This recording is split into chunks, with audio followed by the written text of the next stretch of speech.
some are from this department. So that's why when we got these problems about these two stadiums, we also invited the department that out of our oversight, it happened that we did get these problems. Today we are here in order that we must get the progress. By those words, I do welcome everyone. And can someone, anybody, adopt the agenda? Chairperson? Yes. Honorable Adams? Yes, Honorable Adams. For the adoption of the agenda today. Thank you, Honorable Adams. Any seconder? Yes. Hey. Honorable members, I want a seconder of the agenda. We are still thinking whether you second or not. Morning, who's that? Honorable Zondi to second, Chair. Please, honorable members, don't think twice when you're supposed to reject or second the agenda. We don't have plenty of time because we want to make it that time for discussion and engagement must be enough. Honorable members, the agenda has been adopted. I don't see any other hand in somebody who's opposing the adoption of agenda. Let me come now to the apologies, honorable members. Does the office do have any apology? Yes, Madam Chair, thank you very much. We have an apology from Ms. Malumane and Mr. Sibisi, who are both part of interviews with the Portfolio Committee on Public Service and Administration.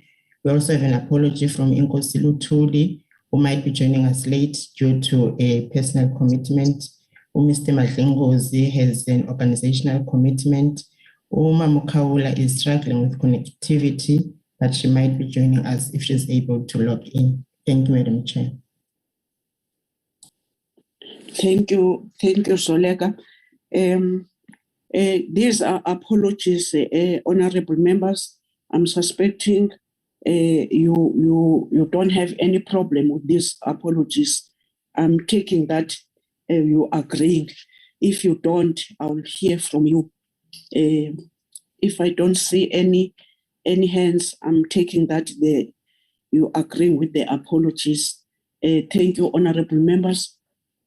Honorable members, let me again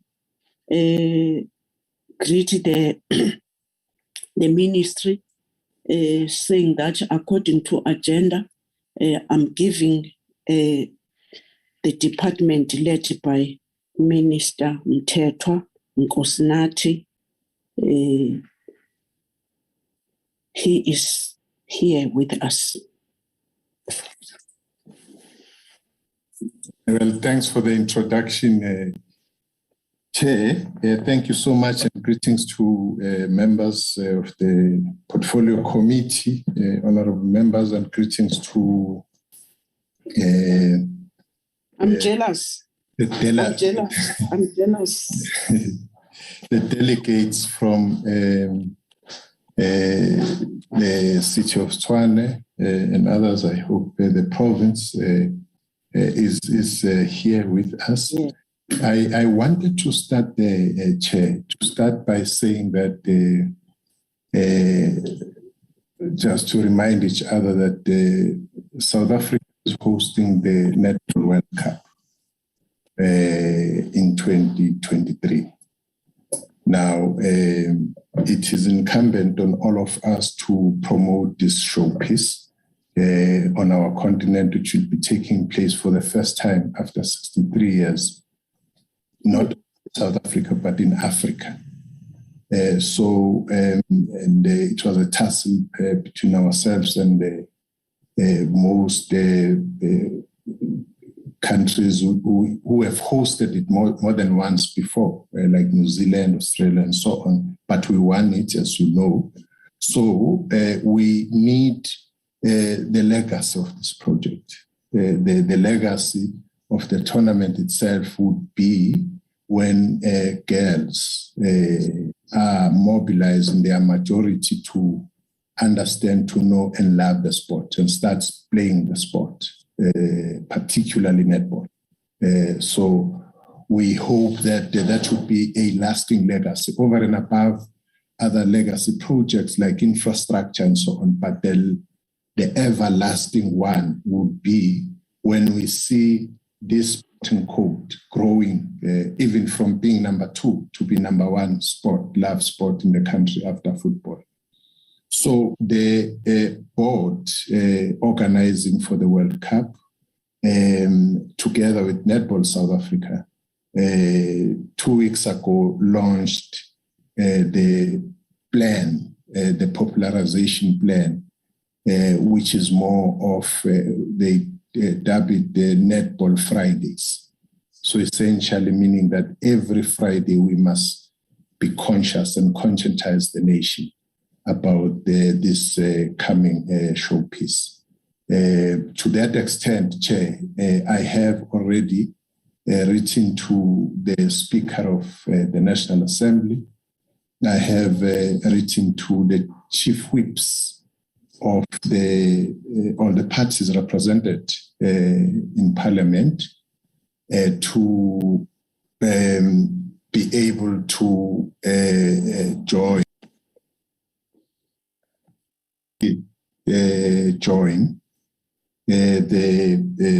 join all of us to make this statement.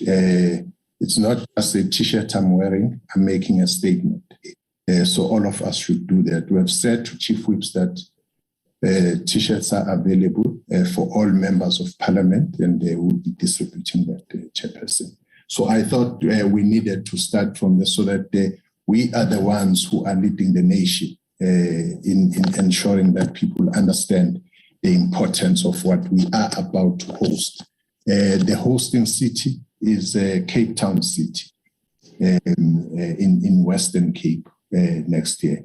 So we will be meeting with you, honorable members, in the programs which will be unfolding for Netball Fridays, as we will be having or joining or supporting the board, which is organizing and netball every Friday. Thank you very much, Chair, on that.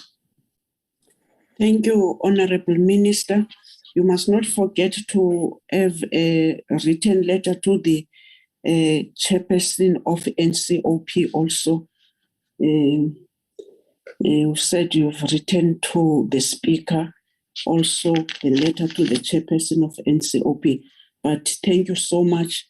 I didn't want that I must take this pronouncement, because in the last meeting, the department, you did tell us, and you said, let's forward the sizes.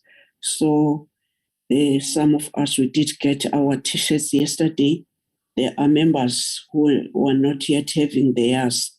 We will do so as the committee, and will remind each and every chairperson of any committee that they must not forget this is our campaign first and foremost as sport, arts and culture, but because they are South Africans, loving people who are knowing and love the sport. Thank you so much, Honorable Minister. Thank you. Thank you. DM or DG, who's presenting? No, I am, Chair. I was just mentioning. Oh, okay. Thank you so much, Minister. Okay. Well, Chair, the issue really is not a long issue, and I think the DG will be able to present the detail, or I don't know. But the issue here, Chair, is the constitutional matter. The constitutional matter of the provision of sporting facilities. first and foremost, that's the responsibility of local government. And any other sphere of government will be assisting local government. It's the responsibility of local government. So I'm glad that you have Tshwane here today. I'm sure in the intervening period, you'll have other metros and other districts. You'll call them and so on, so that it's them who are accounting. It's not more from the department point of view. From the department, we've always have the municipal infrastructure grants, MIC, and over a period, and I must qualify, Chair, that MIC has nothing to do with metros. I will come to that momentarily.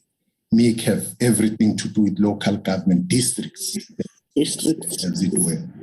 But we've noticed over time that our own local government structures do not take issues of sport, may I add, and culture seriously. Actually, whenever they are budgeting and they are giving budgets, they don't prioritize. They even use the funds which are supposed to be helping sport, arts and culture for other things. They see it as not important.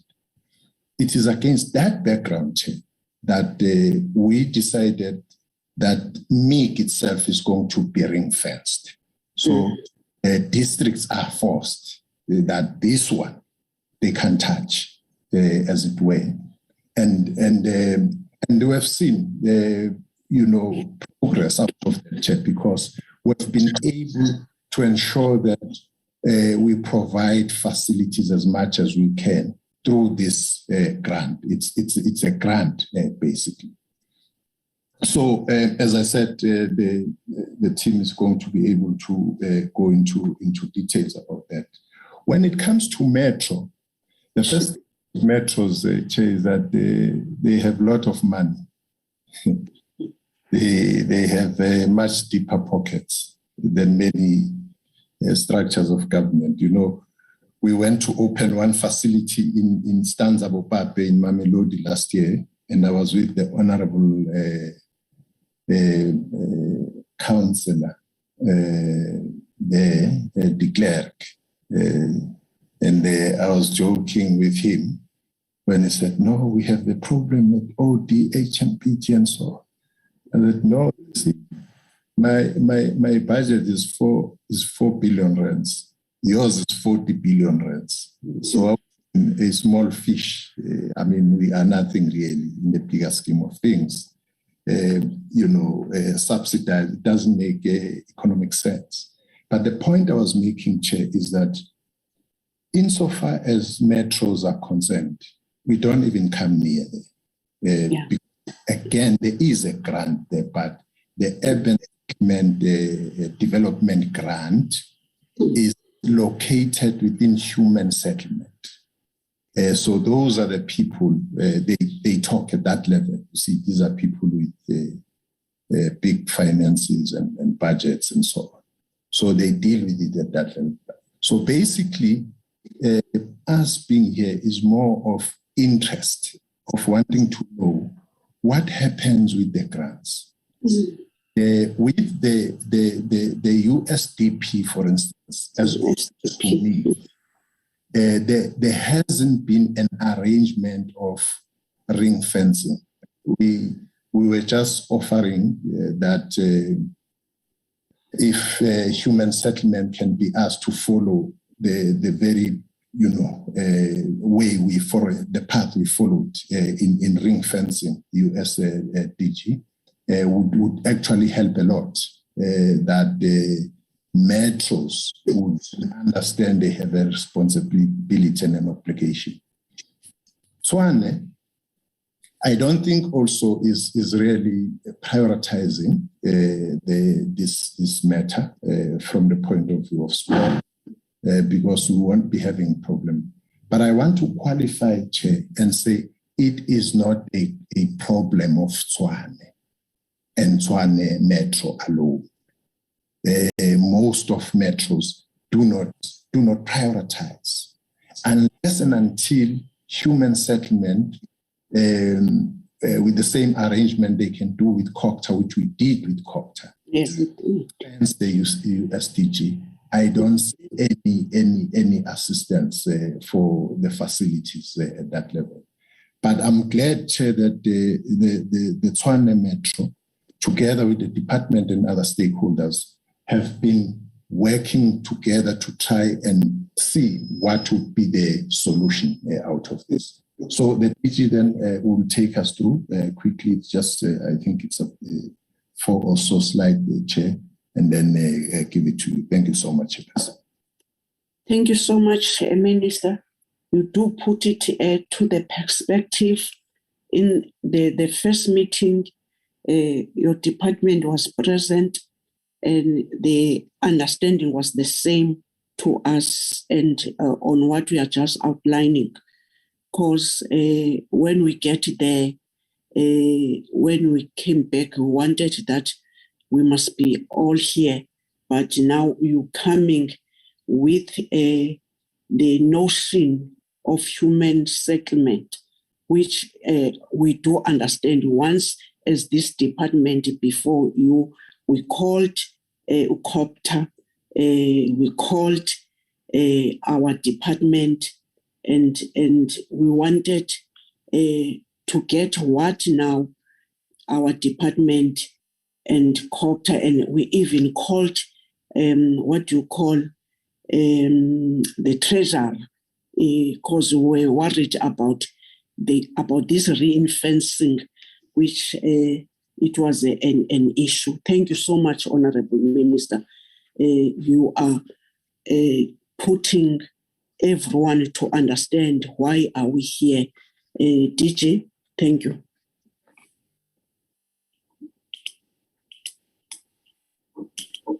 Good morning, Honorable Chairperson. Good morning to honorable members of the Sport Portfolio Committee or Sport, Arts and Culture. Good morning to the Honorable Minister and the Deputy Minister, and to all the members here present, including the colleagues from the department. Colleagues from the department, I've got Mr. Lebogang Mkhwere, the Chief Director, responsible for the infrastructure in the department. And then we've got colleagues from the ministry as well as from the rest of the department. But to avoid wasting time, Honorable Chairperson, I think Minister has covered us a full ground in terms of the basis in law on the segregation and separation of responsibilities. The presentation, therefore, then moves from that angle so that the roles and responsibilities are absolutely clear to everyone between the national department, provincial, as well as the local sphere of government. So the presentation, and can we share the presentation? Yes, please. Lebogang, are you able to share the presentation?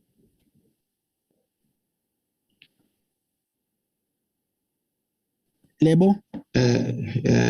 Yes, DG. Let me try. Okay.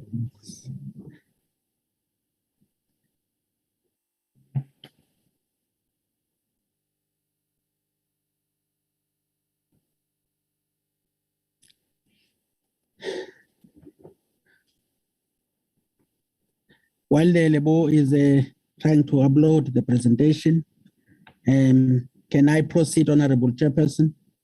Please, DG. Yes. Chairperson, we have a background, and then we provide the challenges identified or problems and interventions thereof, as well as then progress on the MIG, as well as the USDG, and then the way forward. On the background, as aptly and succinctly captured by Minister, we move from the basis of the white paper on sport and recreation, which clearly indicates what the facility for sport is about, as well as the National Sport and Recreation Plan that clearly indicates the value and the importance of their facilities, which builds the foundation for the sport and recreation system. But also that this wide plan also indicates the lack of provision in relation to the maintenance of facilities also, which even if they are there, they remain either white elephant and then they go to rot. And therefore then, that the importance of this, again, is that then subverts and undermines the country's development as well as promotion and transformation objectives through sport.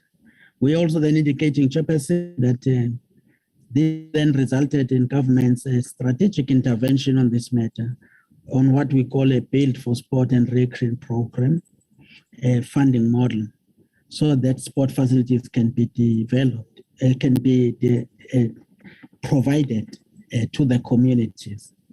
Now, in the, just briefly then, the Build for Sport and Recreation program then included in 2004-05 on the MIG, which is regarded as the Municipal Infrastructure Grant. DG, I'm suspecting we are disturbed by Lebogang. He is trying to put something on the screen. Even the members, they are indicating in the charter that there's nothing on the screen. Please, honorable members, let's just listen to the DG, but Lebogang, don't disturb. Try to feed us with what you are asked to do. But honorable members, let's be patient. We did have our notes with us, but Lebogang, if we are struggling, there is office of Chairperson can assist you. We have been struggling. Nothing is on the screen. Please go on, DG. We're sorry about that.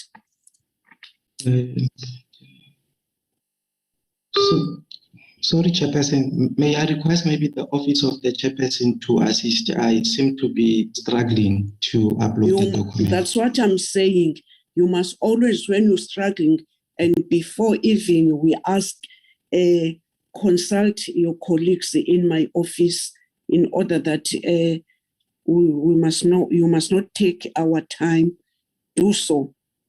Go on, DG.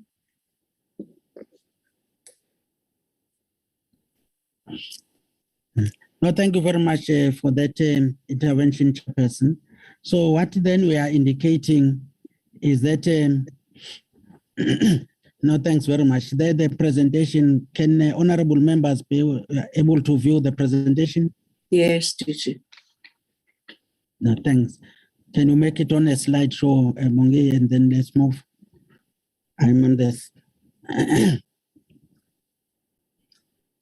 Yes, the next slide, please.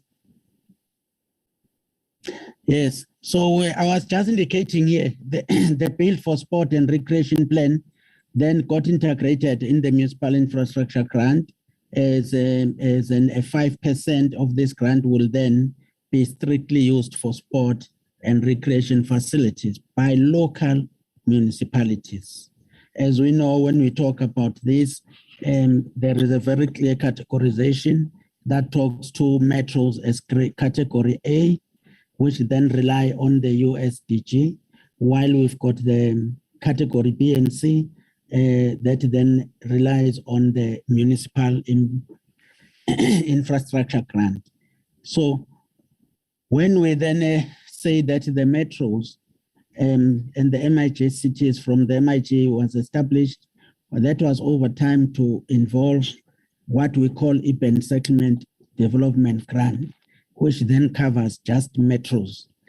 So, but the MIG and the USDG remain key programs of funding by government in establishment of sport facilities and infrastructure. Now, what is then important here, Chairperson, is to note that these local government grants are not given through or via the National Department of Sport, Arts and Culture, but are transferred directly to the municipalities through COGTA, as well as human settlement. Now, MIG then indicates what percentage should be used for sport infrastructure, and that is 5%. While the gap with the USDG is that there is no such provision. And therefore then the metros decide whether to prioritize sport or prioritize the houses. Now, the problem with that is that if they prioritize houses only, knowing very well there will be children there, but also we talk about an active nation, the question is why then the sport infrastructure is always seen as a last resort.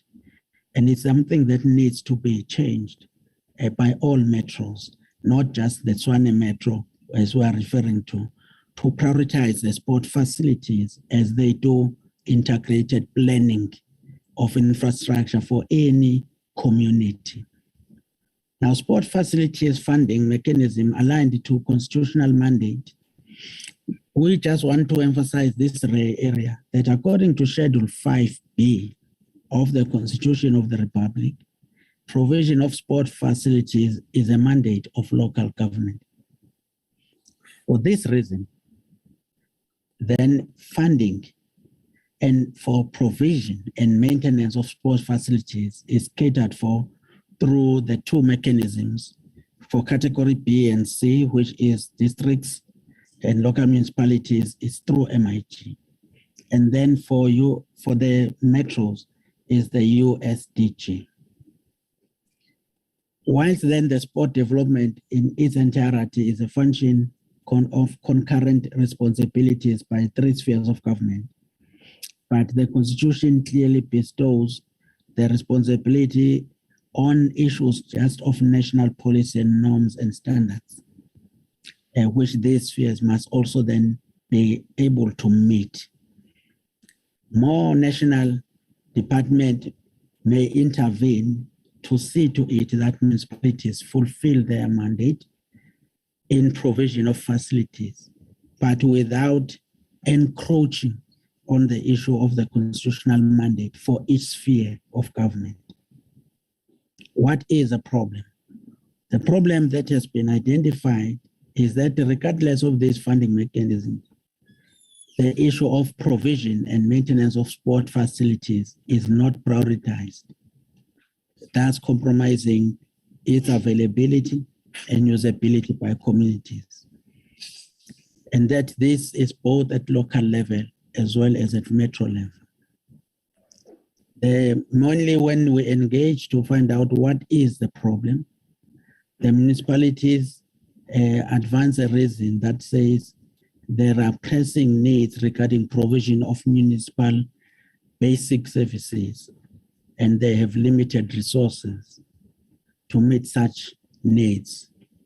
Now that is unfortunate thinking, Chairperson, because when we talk of social cohesion and nation building, you cannot have that when you have no sport in the community and when sport is not prioritized, when cultural activities are not prioritized, when arts is not prioritized. These are foundational requirements for social cohesion and nation building. Hence, then you will have communities that are still facing so many challenges because they don't have any sporting facility of standard. The next thing Chairperson wanted them to indicate was the intervention is the one we have indicated. When national government realized this problem, the national department, then it became clear that there must be some mechanism to have an assurance that some sporting facilities are being provided. And that is when then a 5% portion of the MIG was ring-fenced. So the department then was able to allocate funding to municipalities through COGTA as a custodian and a transferring department. So this then, for us, what we needed to do was just to ensure that there are proper norms and standards that we refer to as a national department, which are met, and we do the monitoring during the provision also of these facilities. But on the USDG, engagements with the metropolitan municipalities continue and are in progress. Briefly, what has been done with the MIG is that since its inception and ring fencing, 160 municipalities have been provided with this facility. We need to complete the rest. And there is a rest that is 45 that still needs to be provided for, of which 15 new have been identified for this financial year coming of 2022-2023. On USDG, that's where the problem lies. The department engaged with the metropolitan municipalities, and both City of Tshwane and Buffalo City municipalities do confirm that they have not allocated delivery of sport infrastructure budget from their USDGs. There was commitment from City of Tshwane that after the consultations, that with their sport division, that they will from this point forward take into account the issue of allocation for sport infrastructure, where they will maybe be able to talk for themselves, and they are here. The establishment and availability and available funding mechanism for redevelopment of HMPG and OD Stadium in City of Cape Town falls under the category of USDG, not MIG. And therefore, department at a national level of sport, arts and culture does not have this obligation to provide the issue of funding for HMPG as well as OD. It is a direct responsibility of City of Tshwane. Now, when we then look at the next slide under the way forward, we were saying after the engagement that noting the constitutional mandate and responsibilities allocated to each sphere of government, clearly the only thing we can be able to do is to provide support, not directly be involved in either provision of funding or in terms of getting treasury to provide funding, but support in their engagement, the City of Tshwane, if they have a need to engage with National Treasury for them to get more money. But I think I tried to confirm the issue of the budget and what percentage they intend to allocate for sport. And clearly at this stage, despite the huge budget they have, there hasn't been that provision, which I think they will address in this meeting on what do they intend to do with the issue of HMPG as well as OD. But also we're then saying that the DSEC, as we normally do in our engagement in raising issues with the Department of Human Settlement, will be just to alert them and make sure that they do take this into account, for them to say, please prioritize the issue of sport facilities in the built environment performance plans, which is required. Again, I must emphasize that this is only at an issue of just raising the matter with them, and it is not a pre-requirement for City of Tshwane and all other metros to directly engage with human settlement and then to say they are waiting for the Department of Sport, Arts and Culture. We are only doing it to provide support. Our focus is mainly on the MIG, which is ring-fenced, not the USDG. So we would like to say that as a department, we note the planned interventions, and that with those interventions, we have no intention to usurp powers and constraint mandate of municipalities, and would like them to exercise those because they are within their purview in terms of providing and delivering the issue of sport facilities as well as maintenance, and that this is long overdue, and that this must be done in line with national government in terms of norms and standards, as well as all national policy that compels and enjoins the metros to provide and maintain these sporting infrastructure facilities. Thank you, Honorable Chairperson. Thank you, Pitje. I'll comment at the end. I do understand today your presentation is different on the last presentation that you were having. In fact, we are enriching it, but I'm suspecting we're together. And we are still maintaining as a committee that being our department here, it's going to assist us. And as just now you are reflecting about the 160 municipalities that the department given them the MIC, and indicating on which provinces are not doing, because the COPTA have a big role, as we are saying, both yourself and Minister, but we cannot just fold our arms if they are not doing anything, whilst we have some 5% legal as it is. Where are we going to put that 5% if they are not doing what is expected of themselves? Thank you so much, Pitje. By now, after Pitje, can I check with the office, Uzolega said, honorable members and minister and deputy minister, communities who were part of this oversight of ourselves. Last time they were here with us, Zolega was saying that they are not yet confirmed. We don't know whether today they are present, but let me now give Gauteng to talk to us if it is here on the Pitje Stadium.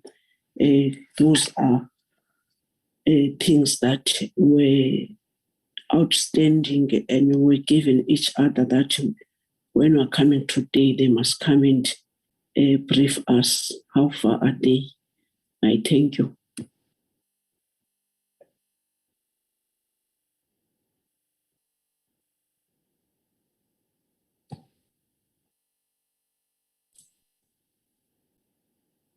Madam Chair?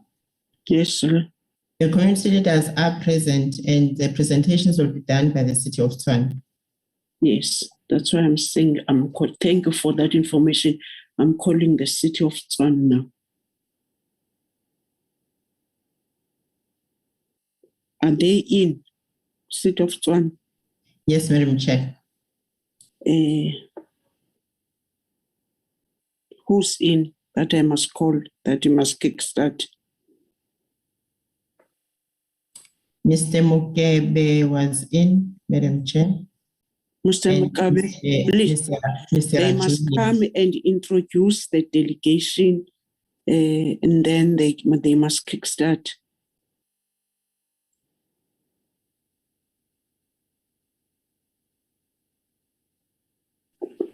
Maybe they are having the problem. Hello? Can you hear me, Chairperson? Oh, yes, Mr. Mukabe. Yes. Okay. Good morning, Minister, Chairperson, members of the Portfolio Committee and colleagues. My name is Thabo Mukebe. I'm the Acting Group Head for the City of Tshwane Community and Social Development Services Department. And with me, I've got our Divisional Head for Sports and Recreation, Stadium and Facility Management, Mr. Felix Rajuli, and our Director for Sports, Stadium Infrastructure Development, Mr. Peter Motone. And the chairperson has requested, I think my divisional head, Mr. Rajuli, will take us through the presentation. And then we will then come in and respond subsequent to the presentation. Thank you. Thank you so much. You are all welcome. Mr. Rajul, please take the platform.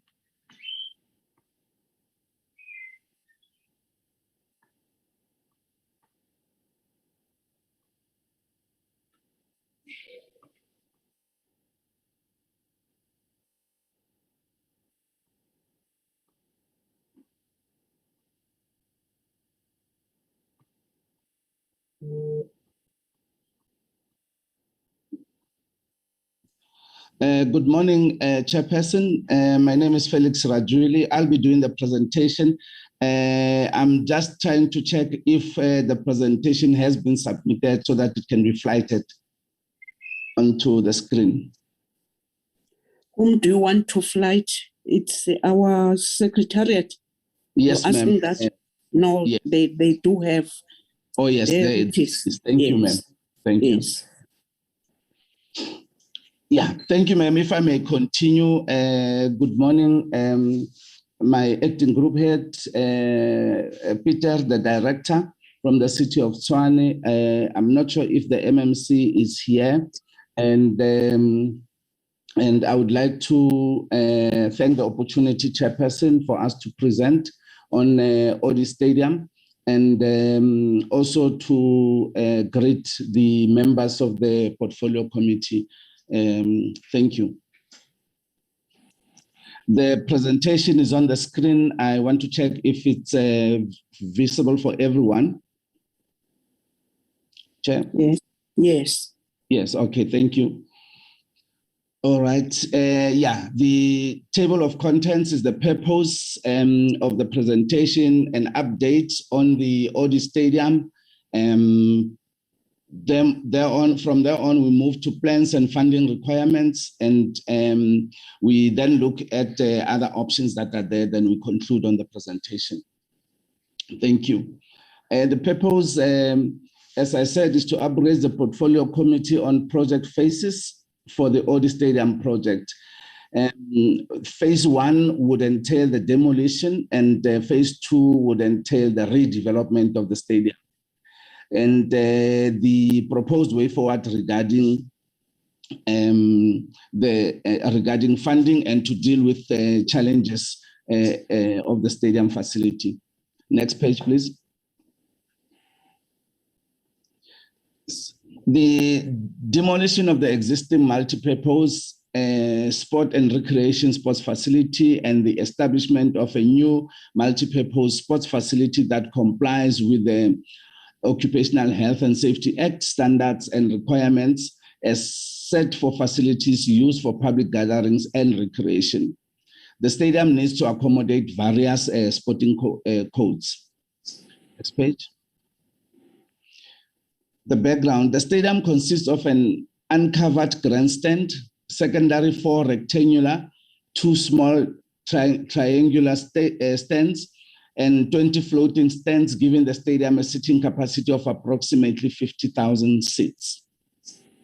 The stadium includes the main soccer field, tartan athletics track, tartan field events, 2 change rooms, 4 sets of male and female ablutions, 4 kiosks, VIP lounge and sitting, security room, referee room, press room, control room, admin offices, generator room, stores, several indoor sporting areas.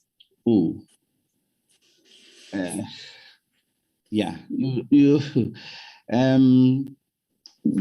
person assisting was a bit quick for me.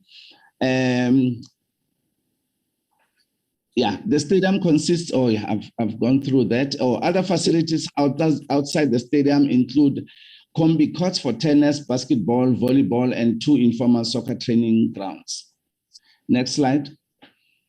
The problem statement. The stadium was transferred to Gauteng province at the beginning of 2008 and later transferred to the city of Tshwane. the stadium had, the latter city of Tshwane had to accept an asset which was an immediate liability. The layout of the facility is not compliant to FIFA's specifications and therefore cannot be used for matches. Specific design shortfalls and lack of maintenance over the years. The option of demolishing the stadium is based on the assessment of the structural integrity of the stadium and interdependent relation of the surrounding areas of development to complement the existence of the stadium. And next slide, please. This just a diagram reflecting exactly what I've said in terms of the description of the stadium. Next slide. And next is just an aerial overview of the facility. Next slide. Yeah, it was recommended that the public participation process be undertaken regarding the main stadium. Consequently, the participation meeting took place on Saturday, 7 September 2013. 3 options were explained in detail to the meeting. The 3 options were the following. Option 1, demolition of the stadium and rebuilding. Option 2, retention of the stadium and upgrading. Option 3, demolition of the existing stadium and conversion of the stadium into a multi-purpose sports and recreation park. On January 2014, mayoral committee took a decision on the majority decision of the community to convert Odi Stadium into a multi-purpose sports and recreational park, the option 3. The community consultation will need to be repeated to make sure that their wishes are implemented, as the consultation happened several years ago. The timelines for implementation, it is estimated that the demolition would cost around 120 million, and the duration of such a project would be about 18 months. The construction of a new multi-purpose sport and recreation facility is estimated to cost around 150 million, and the project is expected to take about 30 months. Next slide. Thank you. The proposed way forward to establish the new multi-purpose sports and recreation facility. The components thereof would be the demolition of the existing stadium, putting up a new... Just a moment. I was thinking that honorable members and the communities who are here, they will just interject, but they don't. I want to, Thabo, remind you that there's nothing wrong what you're doing, but in our first meeting, you did present what you are presenting today. I'm not against, but I wanted to remind you that if you don't mind, today we are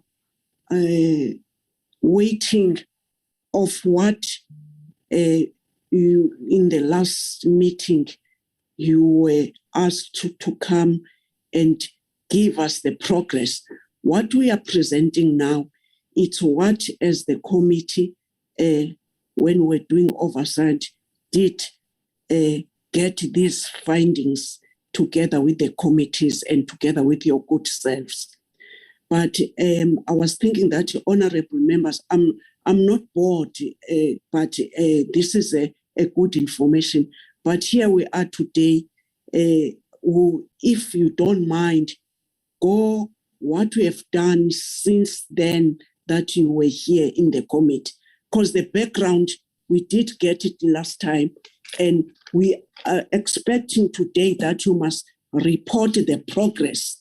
I'm not sure, honorable members, whether I'm unfair to you and unfair to the presenter. I do have that feeling I can be corrected if maybe you're thinking that the way that I'm chairing is not what you're expecting. But to me, since you have started, you have repeated all what we were hearing last time, and now we wanted the progress. You can respond on what I'm saying, Thabo. Whether do you have to just go on update or updates of what last time you have come and present what you are presenting now? Thank you. Okay, Chairperson. Yeah, if I may, from my side, because I think the question was directed to me. I think, Chairperson, I would request taking note of the fact that some of the information you already know, but if I can make a special plea that let the divisional head present, because the last 2 or 3 slides give sort of indication in terms of the sum of the efforts that have been done. Or maybe he can just directly go there, Yes. and then we can then, as soon as he conclude, then engage on that. But I think from slide 13 going downwards, you will see there's some updated information in this regard. Thank you, Thabo. Thank you. I'm suspecting you do understand my plea that now we are directing us direct. Thank you so much. Thank you, Chairperson, and thank you, Acting Group Head. I think then maybe let's move to slide 13.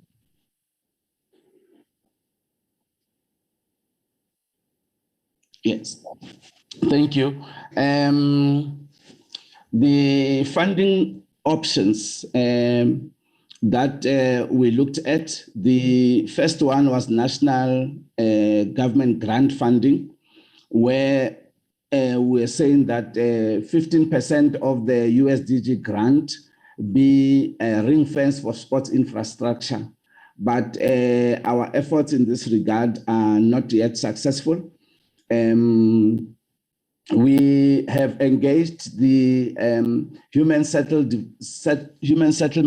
Department of the city, who are the main custodian of the grant in the city, and we engage them on this matter.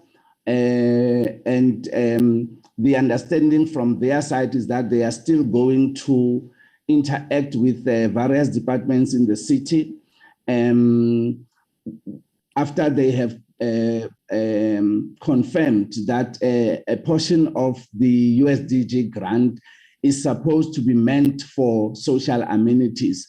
But that discussion will still take place, Chairperson, and we will update after that. I think that the Chief Director, Tatele Bohang, was also part of the meeting at which this matter was discussed, and the discussions will be ongoing, and then we'll provide feedback in that regard at a later stage.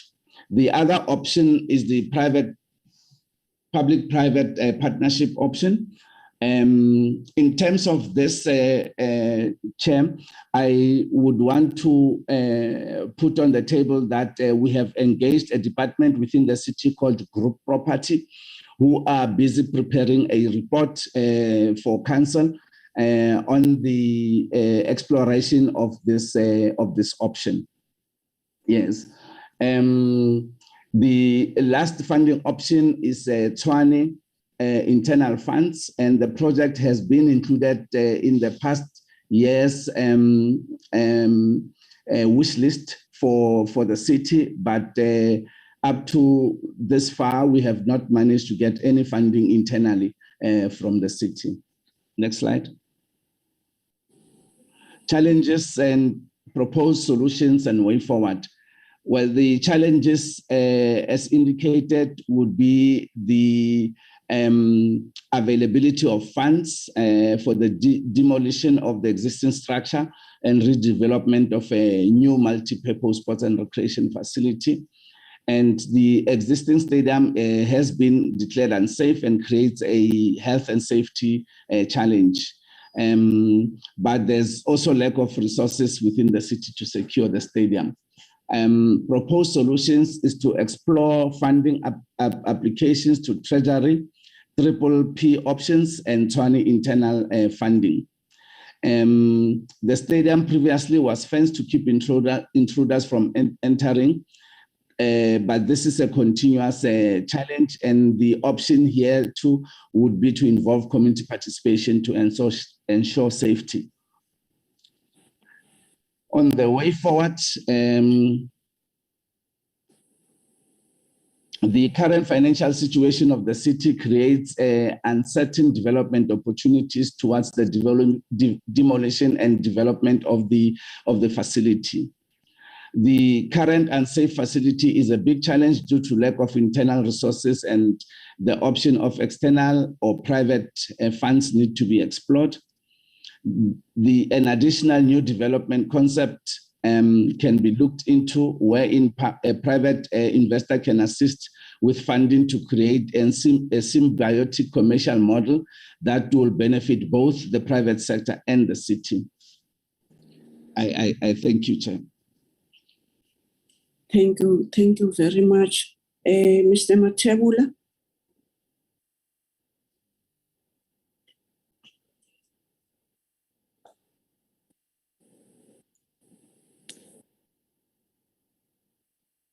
I'm giving the opportunity to Mr. Mathebula.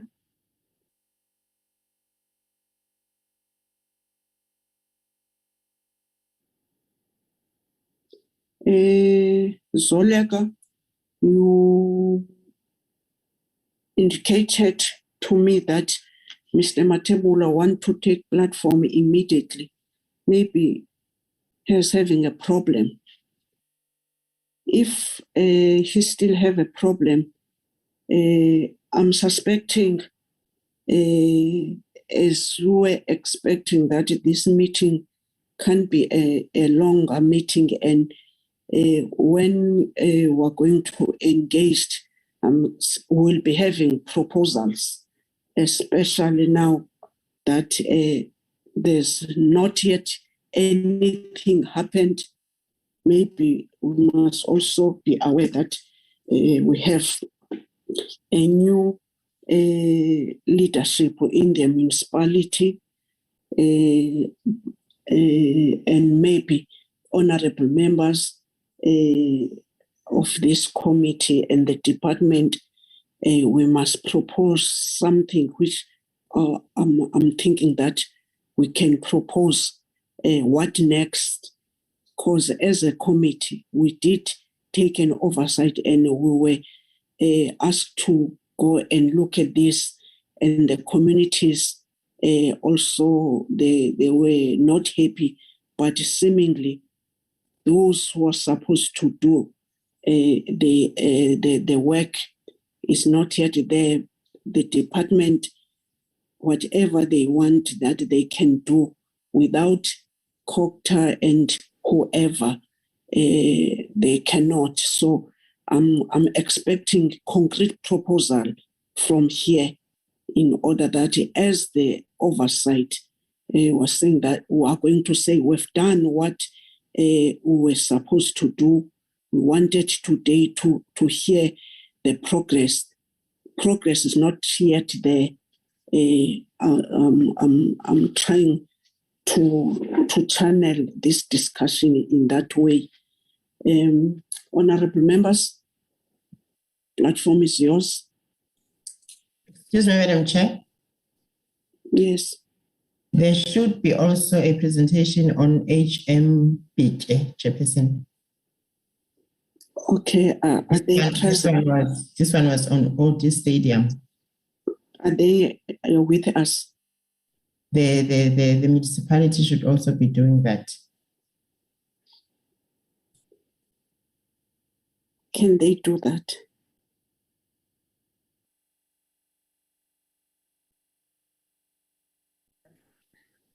Okay, thank you, Chairperson. Yes.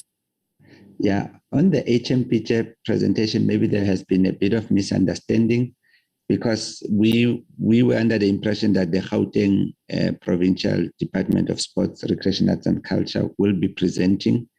We made submissions for the presentation in that regard. I just needed us, I don't think it's a problem for us to present, but I'm also not, I'm trying to be cautious that we don't actually overstep because they had already indicated that they will be presenting this. They must do that. Please, Thabo, they must do that. Are they in the platform? I'm not sure. I have not seen. Zoleka. You can check with Zoleka. The office supposed to indicate to us who is here according to invitation in order that that person now must just chip in. Yes, Madam Chair, Mr. Matebula is from the Gauteng department, but I also see a hand from Mr. Kroll. I'm not sure if he's from the department. Okay.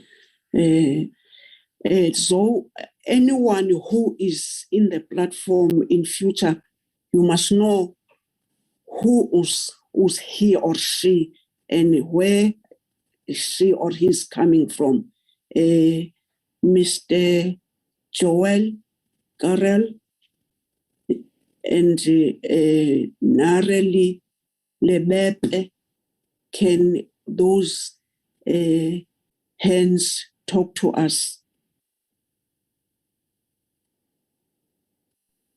Joel, Mr. Joel. Thank you very much, Chairperson. Good morning to everyone. All protocol are observed. Thank you. Chairperson, I just wanted to clear the matter because our understanding, the report must be jointly from City of Tshwane and Gauteng government. Because you are coming from where? Please introduce yourself, if you don't mind. Sorry, my chair. I'm Joel Modikwe, chairperson of United Mamelodi and the chairperson of #BringBackHMPJ from Mamelodi. Now we are presenting your communities as you called yourself last time, ne? Yes. I am. Just a moment. You are in this predicament like our good selves. Let's wait. I want somebody who's going to say, I'm Mr. Matebula or I'm with Mr. Matebula. And if the next person is from that side, Nare, can you talk to us, Mr. Nare or Miss Nare? Don't know. Good morning, Chairperson.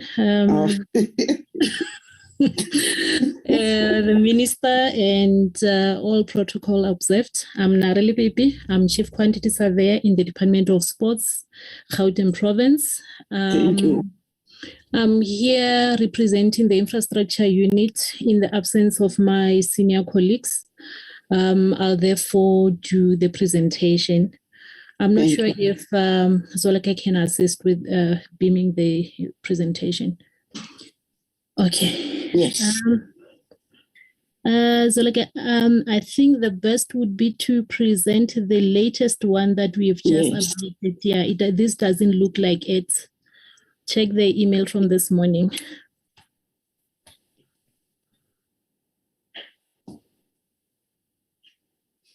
Oh, you forwarded this morning. The version that she beamed first has been updated. So I thought it's best we present what is currently happening on the ground than what was happening 2 weeks back.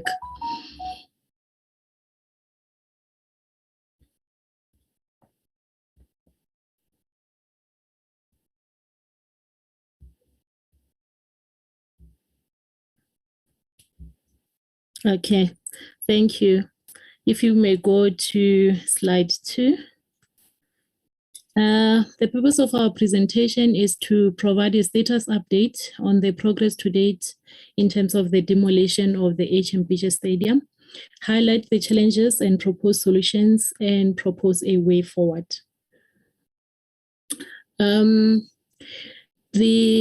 demolition of the Pitje Stadium, Gauteng Department of Sports, Arts, Culture, and Recreation is having the budget as provided by Provincial Treasury, where the implementing agent is Department of Infrastructure Development. To date, MMQS MACE have been appointed as the professional services provider, overseeing the work which is done by the appointed contractor, who are Mazia General Services. We are using NEC 3 contract. Mazia were appointed to a contract value of 26.8 million, and the site was handed over to the contractor on 15 December. A commencement date of the works is 3 January 2022. Can we proceed to the next slide? The slide 4 and 5, they're generally just giving the status update to date since the last meeting in June, July. As I indicated in the previous slide, that the contractor and the professional services provider are appointed on the job, and therefore we are, the items 1 up to 6 have all been achieved. If we may move to slide 5. We are actually on item number 10, which is the establishment of site, and the CLO interviews, local labor and subcontracting, and the acquisition of approvals, which is currently what is happening on site. Can we move to slide 6? We do have challenges on the project. To date, our department has internal challenges in terms of SCM, and therefore we have not been able to issue a purchase order enabling the payment to the professional services provider. And therefore, this is potentially attracting standing time costs on the project. And then the other challenge that we are facing on the project is that on site, there are encroachments which we have already approached the city of Tshwane with a proposal on how they can deal with that, which is mainly if we can secure the land that is not yet invaded, if we can just secure it with a fence, which is already a scope of this project. So those are the two immediate challenges that we have on the project. And the proposed solutions to that, in terms of the purchase order, we propose that as soon as the challenges within our SCM are sorted, to create a contract PO, which is for the whole contract amount, and just monitor and pay gradually as the work is done, so that we avoid any potential standing time costs. And in terms of the encroachments, as I mentioned earlier, we propose that we continue with the demolitions and other activities while the municipality is trying to deal with the encroachments. However, as well as I mentioned, to secure the site, the site which is not yet invaded, with a fence. Can we go to the next slide? Phase 2 is it's meant to be the redevelopment phase of the Pitje Stadium. And this is the graphical presentation of what we think it will look like. Let's move to slide 8. So the envisaged new Pitje Stadium is meant to be a 30,000-seater stadium, including of a 15,000 standard square area with multi-purpose sports facilities. Can we move to the next slide? So at the moment, the estimates generally, what is happening is that a PSL stadium standard is estimated to cost at about 36,000 to 55,000 per seat, excluding VAT. And therefore, as an average, we estimate that the redevelopment cost for Pitje would be at 1.3 billion. Together with this redevelopment of the stadium, we hope, we propose that we could do a precinct, which will start at the train station leading through the Solomon Mahlangu Square to the stadium. And this is the graphical presentation of such a precinct that we're proposing. Now, the progress on this redevelopment phase to date is that together with City of Tshwane, the Provincial Department of Sports have tried to request funding for the redevelopment phase, which was not granted. And then we are currently in consultation with the stakeholders, such as our Premier's office, because they've been very much, engaged in this process prior to the start of the demolition, and as well as our provincial and national treasury departments, to come up with a funding model which will be relevant for the redevelopment phase. Among the funding models that we are exploring is a PPP, as it was mentioned by City of Tshwane. Thank you. That's the end of our presentation.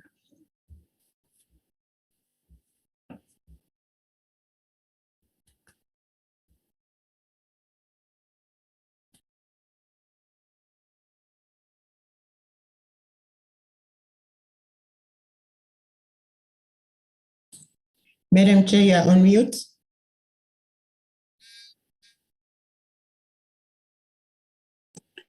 Thank you. Let me now give the platform to honorable members to ask questions. Honorable Adams. Madam Chair. Hello. In the agenda, we did indicate that the community leaders will do comments. They will do comments after the engagement of the members, and then we'll give them. Noted, Madam Chair. Yes. Honorable Adams, Honorable Mamabulo, Honorable Zondi, in that order. Thank you. Yes. Honorable Denise. Thank you very much, Chairperson. Can you hear me? Yes. My greetings goes to the Chairperson, the Minister, Deputy Minister, the DG, Mr. Mkhize, who leads the department's official, and entity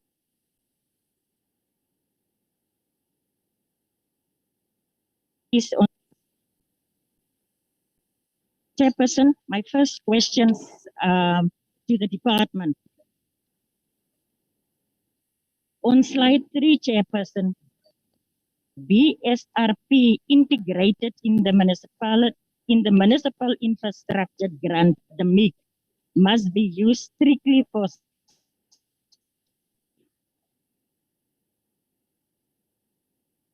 sport by local municipalities. What guarantee do the department have to ensure they use it as prescribed?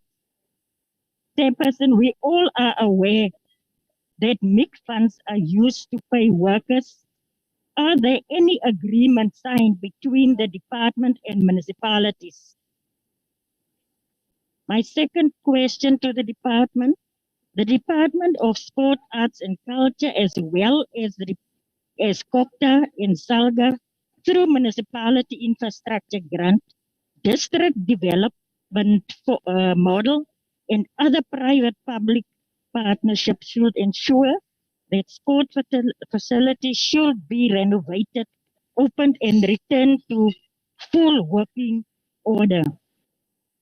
And then,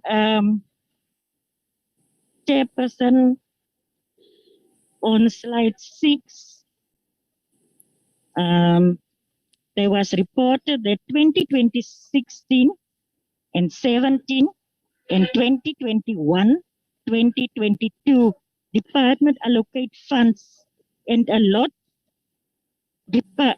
allocate funds under 260 municipalities, and a total of 45 is outstanding. 15 new municipalities have been identified for 2020-23. How are the department monitor, or are there any mechanism that the department in place for municipalities to use the funds as planned? And then, Chairperson, to Tshwane presentation, what did the municipalities do so far? Did they invite private sectors to assist in rebuilding the stadiums, or has there been any private sector interest in rebuilding of the stadiums? What is the relationship with the communities to ensure there's no conflict during the demolition and rebuilding of both stadiums? Will the communities be involved in the process? And then, Chairperson, slide 11 and 12. I noted that plans for funding is drafted. Yes, the current financial situation of Tshwane creates uncertain development opportunities. What about the surrounding mines in the Tshwane area? They have a social responsibility plan towards communities. Why not bringing them on board as a private investor? Chairperson, my last question. I'm of the meaning that this committee must further gather research on the reasons for collapse of sporting facilities, with a vision of drafting the way forward on how best to prevent the problem from worsening. I thank you, Chairperson. Thank you, Honorable Adams. Honorable Zondi. Was it not me first, Chairperson? Maybe. No, leave me to chair the meeting, Honorable Zondi. Thanks, Chair. Chair, we welcome both presentations, and good morning to honorable members, the Minister and the Deputy Minister, and our visitors. Chair, because of the time, I won't be long. I don't remember going through the presentation of all the stadium, the demolition and the processes, but I'm subject to a correction if there were a presentation of this of that nature.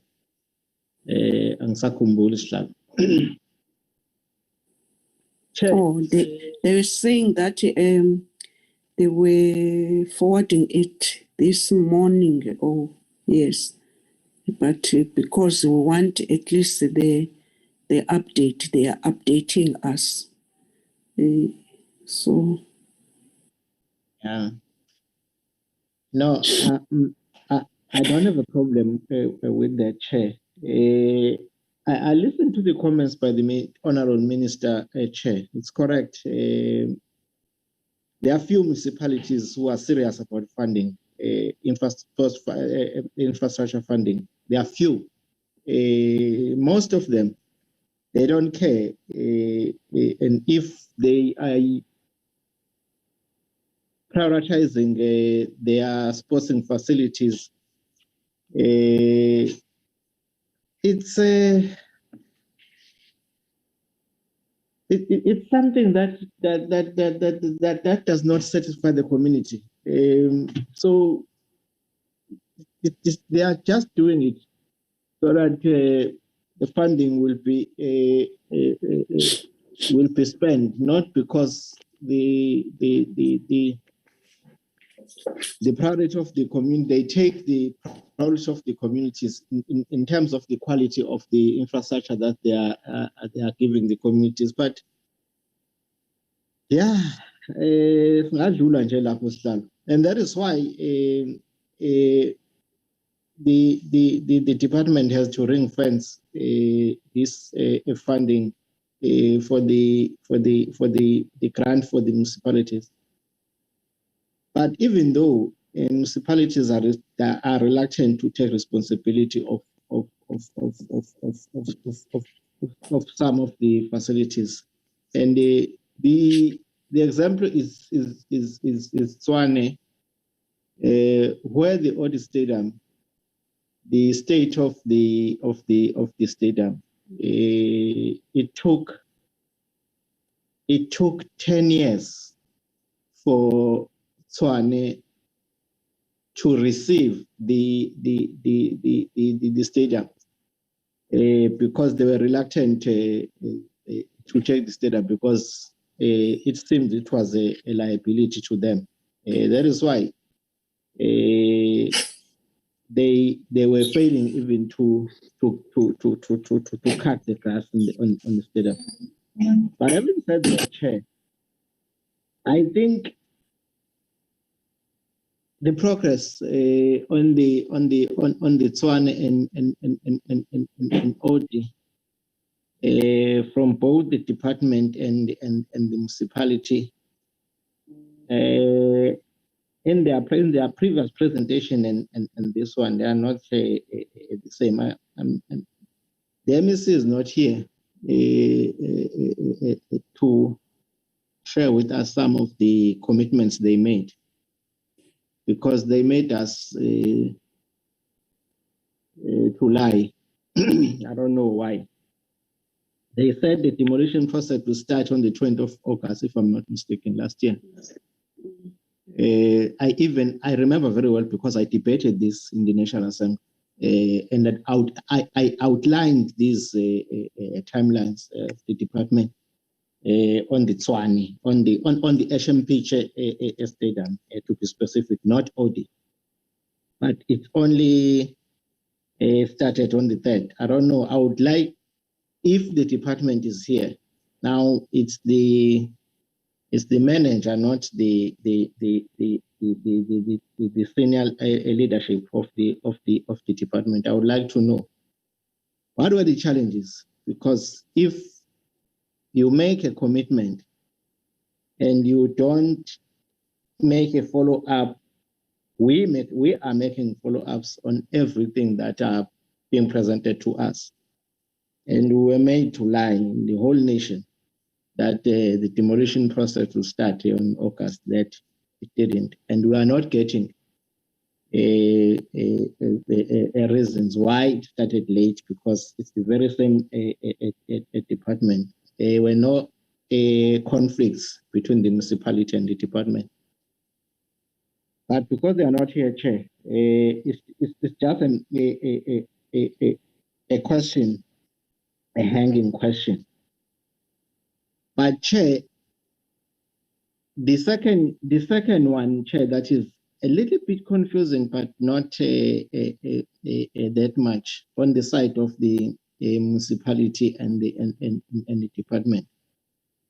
The demolition timeline for OD is 2 years.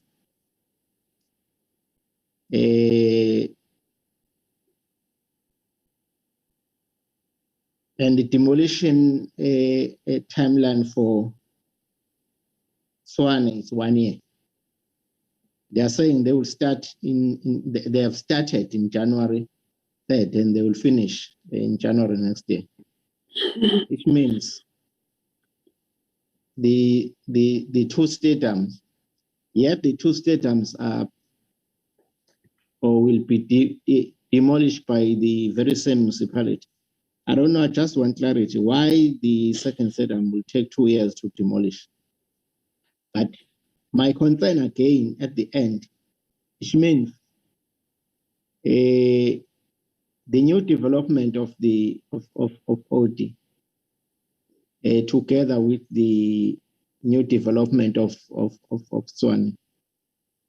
Both of them, if they are being built concurrently, which means which I don't think it would be like that, but any one of the two, even they are starting with OD, they can start with, or even if they are starting with HMPJ, it doesn't matter. It will take years, which means the new development project will finish around 2027. I don't know now. Yeah, but it's good that we are making follow-ups, but the time frame that they are setting, it takes years. If the demolition will take 2.5 years, and the planning again, the reviewing of the precinct will take another year, if I understand them well. Now, my proposal, Chair, from the province and the municipality, together with the proposal made by the DG, they are very clear. What the DG is proposing is assisting us, because the presentation from the department, the DG is saying we are prepared to cooperate with any department at the provincial level and municipality, provided that they follow the processes they are setting them. Now, the proposal, Chair, that from the municipality and the province, are not talking to the proposal made by the DG. That is why I'm proposing that the integration of the funding and the planning of the new developments be done together. The municipality, if the municipality, because they are saying they don't have the funding in the financial year under review for demolition of OD, yet they have started HMP. Now we are looking at the way forward, Chair. What will happen tomorrow, next month, and next year? If what the DG is proposing, or the department, can be integrated and given timelines and priorities with all the stakeholders. I'm talking about people who have money here, Chair. The national department, the provincial department, and the municipality, because the national department are proposing that the grant funding will also be available pending the priorities and planning of the municipality. But if that can happen together with the priorities of the province and the municipality, I think it can assist. It will put us somewhere to say at least we know when is HMPT going to be completed, and when is OD going, I'm talking about the demolition, and when is what will be the next stadium to be built first, because I don't see them being built concurrently. So, which means if they are planning together, then and the funding on these projects, we will be saying maybe at the end of this financial year, we know that our timeline that maybe by 2028 to 2028, the first one will be completed, and the next one maybe will be completed in 2023. That's my try to round up. Try to round up, Honorable Member. Okay, thank you, Honorable Member. Honorable Mama Bulo. Thanks very much, Chairperson. Why is smiling? I'll keep my video off because of the network, Chairperson. I actually wanted to speak after the what you call. I actually wanted to speak after the community members have spoken, but it's fine. The question was around the issue of the design. The Tshwane municipality said they've got 3 options, but they are going for the last option, which is to keep the design and make it maybe a multi-purpose center. I was worried about the history because even chiefs, when they lose, they never change their colors. They keep their colors as black and gold and so on. So the legacy of the stadium is also important, Honorable Chairperson. I'm trying to check about the design. If they are going to refurbish, are they going to keep the design, or are they going to do a completely new structure? So thanks, Chair. I'll come back maybe after to have another bite after the committee members have spoken. Thank you very much, Chairperson. Thank you, Honorable Mama Bulo. Honorable Dennis, leave the Chiefs win. Sundowns. Thank Honorable you, Dennis. Thank you, Chairperson, and thank you for the presentations. And I note the Minister and the Ministry and the DG officials in the meeting. I just would like to start off by making a comment on what the Minister said in terms of the Constitution, that it is, of course, now local government responsibility. However, the 2010 World Cup, gave birth to this legacy projects, which includes the 2 stadiums we are dealing with.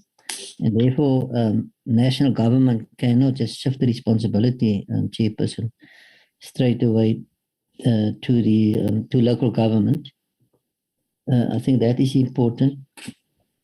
And I think the other point I want to raise is the information we received. Although there's an additional presentation, there is progress in the sense of transparency, the cost, the time frames, and the rebuilding. I think it is important that we have reached the stage where all the information is on the table, and that all 3 spheres and the community can participate in finding a solution. I think that is important.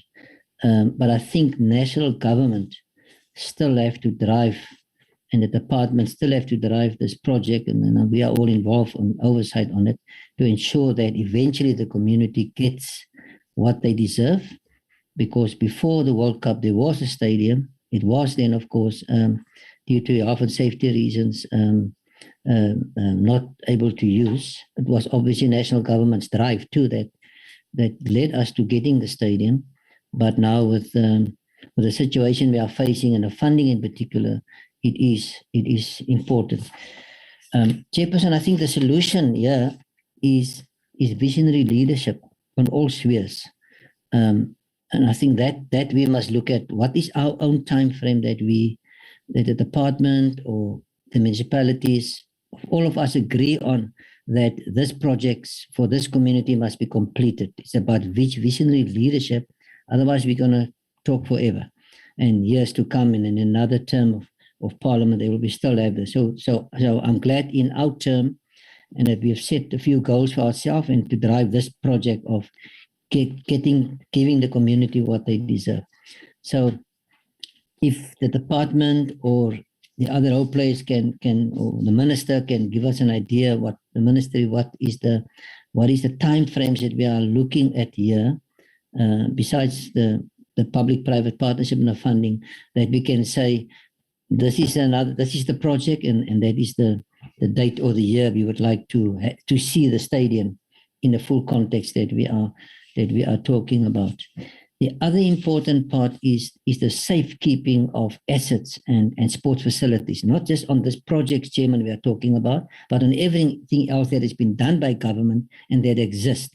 And here I want to talk to our communities, and I'm glad that people here, I believe, on this platform, because it seems to me we are our own enemies when it comes to protecting schools and sports facilities and infrastructure. That government invests such a lot, and that some communities are struggling to keep it safe, and there are maybe some people who are just have ideas of destruction and stealing and taking for themselves what they can have. So I'm just making a general comment here, not accusing this community specifically, but I'm saying what can we as government and community do together for the safekeeping of our assets and in the sports facilities.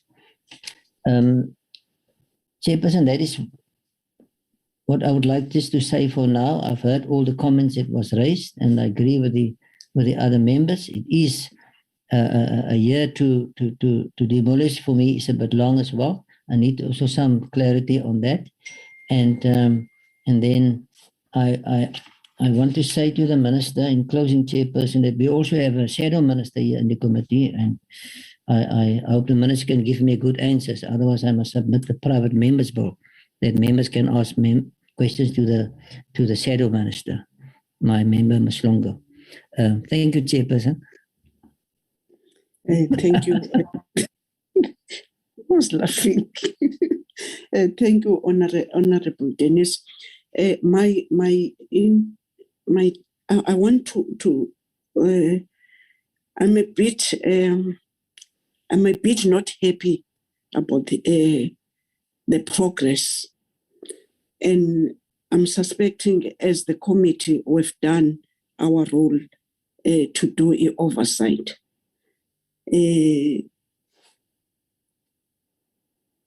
My input is like this. As I was saying that if this stadium did become white elephants, which were built with the funds, let me say, of the government. I'm not sure about the public funds, or as other members asking that can be assisted outside the government. And they did become white elephant. That's why we had a note written to us as a committee. And then that's why we took a decision to go and visit. One, the vandalization of those stadiums, the responsibility of the security from the government side, it was not there to monitor the infrastructure. Also, the communities, we did propose that even themselves, they must have even forums like community police forums to look after their important structures which the communities are benefiting, but let alone that they were saying there were securities from municipalities, but the extent of vandalization of those stadiums, it's like so many buildings that are being vandalized. As I'm sitting here, I'm not sure whether when honorable members we will be saying to the chairperson through the committee meeting, I must call another meeting. I would love to understand, call to do what. We do have Okopta, we do have a province. My intake, I'm proposing that as from now onwards, can you give me a mandate of writing a letter to the Minister of Copta that so far as this committee, that's where we have ended this process, not ending, saying that let's refer all our discussions, starting from our own oversight on the first meeting and this second meeting, which is I'm a bit not happy about the progress of it. Irrespective of that, we cannot just let it go like that.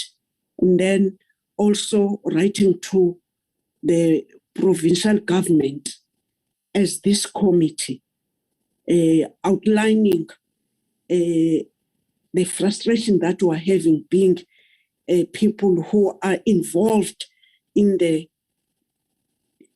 daily activities of sport, that where communities supposed to go and held sport activities, the infrastructure is not there, which it was there.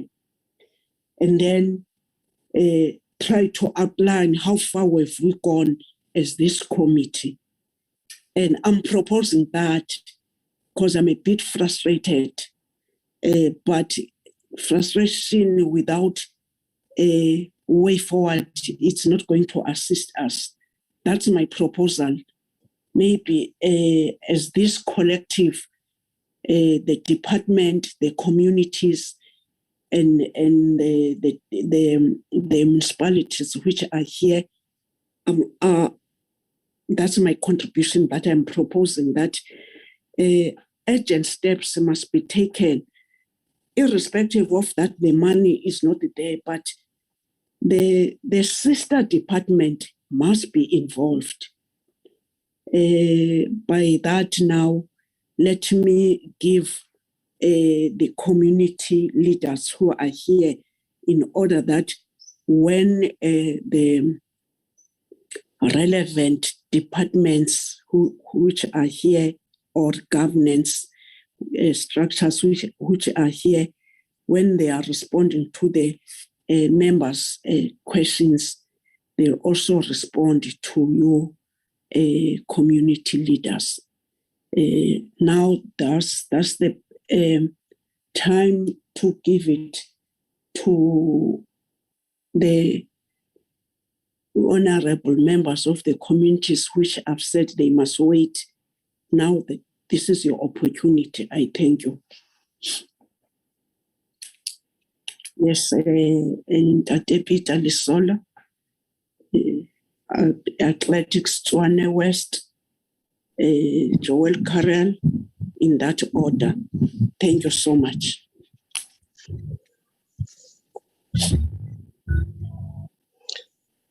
Thank you, Chair. Yes. My name is Pitje Alisola from Athletics Tshwane West. Thank you. I would like to ask Mr. Felix Rajulu from the city of Tshwane about the community involvement that regarding the safety of the stadium. Currently, right now, Athletics Tshwane West is at the stadium, busy trying to keep safety and security within the stadium. But the problem is the city of Tshwane, it seems like they did not want to recognize us.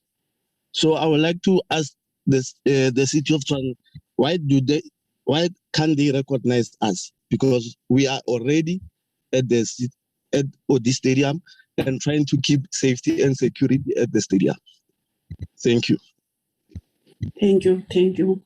The next leader is from Athletics Tshwane West.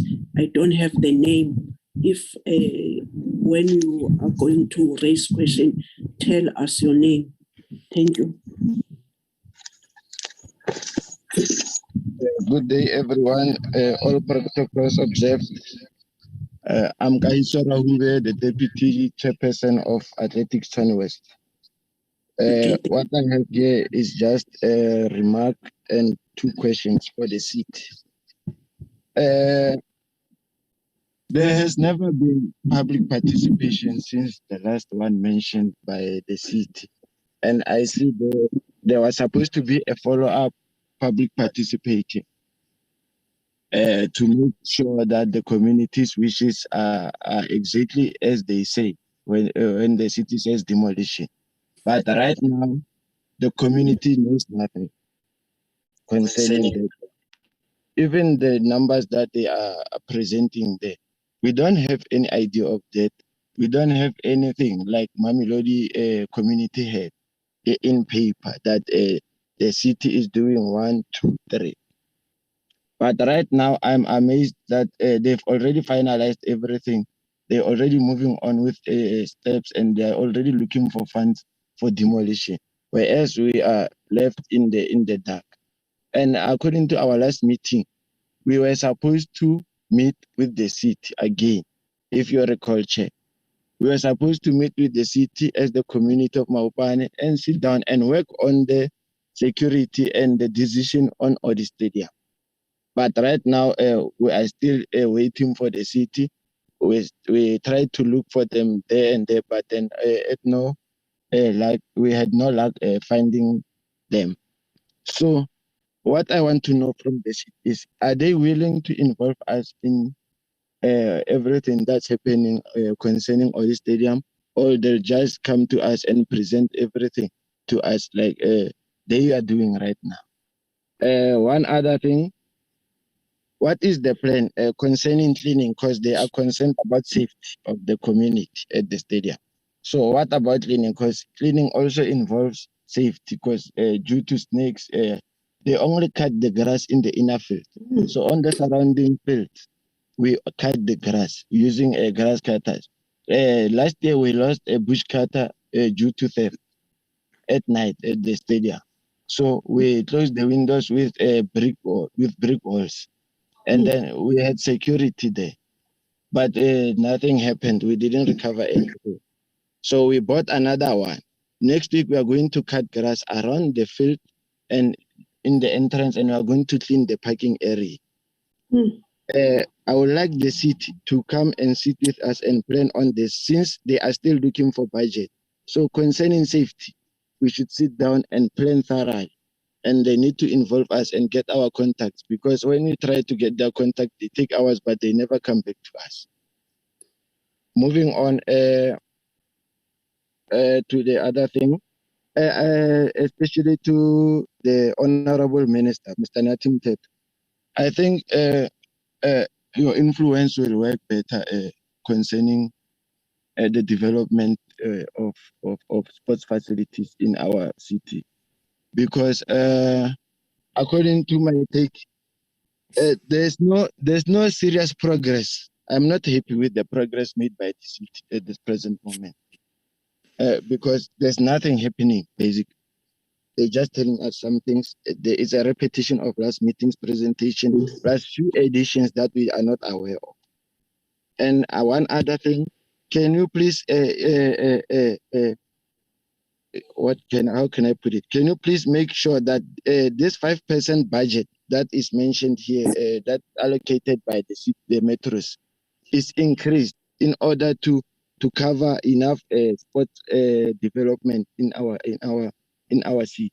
Because our stadium can bring a lot of change in our community, because our community right now is suffering from alcohol and drugs.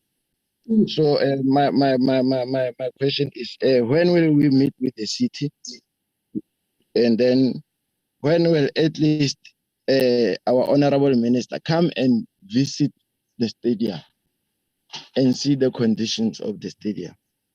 Because right now the money that is necessary is way over, because it's almost 270 million, which can make a difference coming to cleaning and something. And my closing statement is, our children will forever fall prey to drugs and alcohol due to no development of sports, arts, and culture. And we are all responsible for social ills and poor performance of our sports in our country. I thank you. Thank you, leader of the community. Now, may I give it to Joel? Yes, Joel.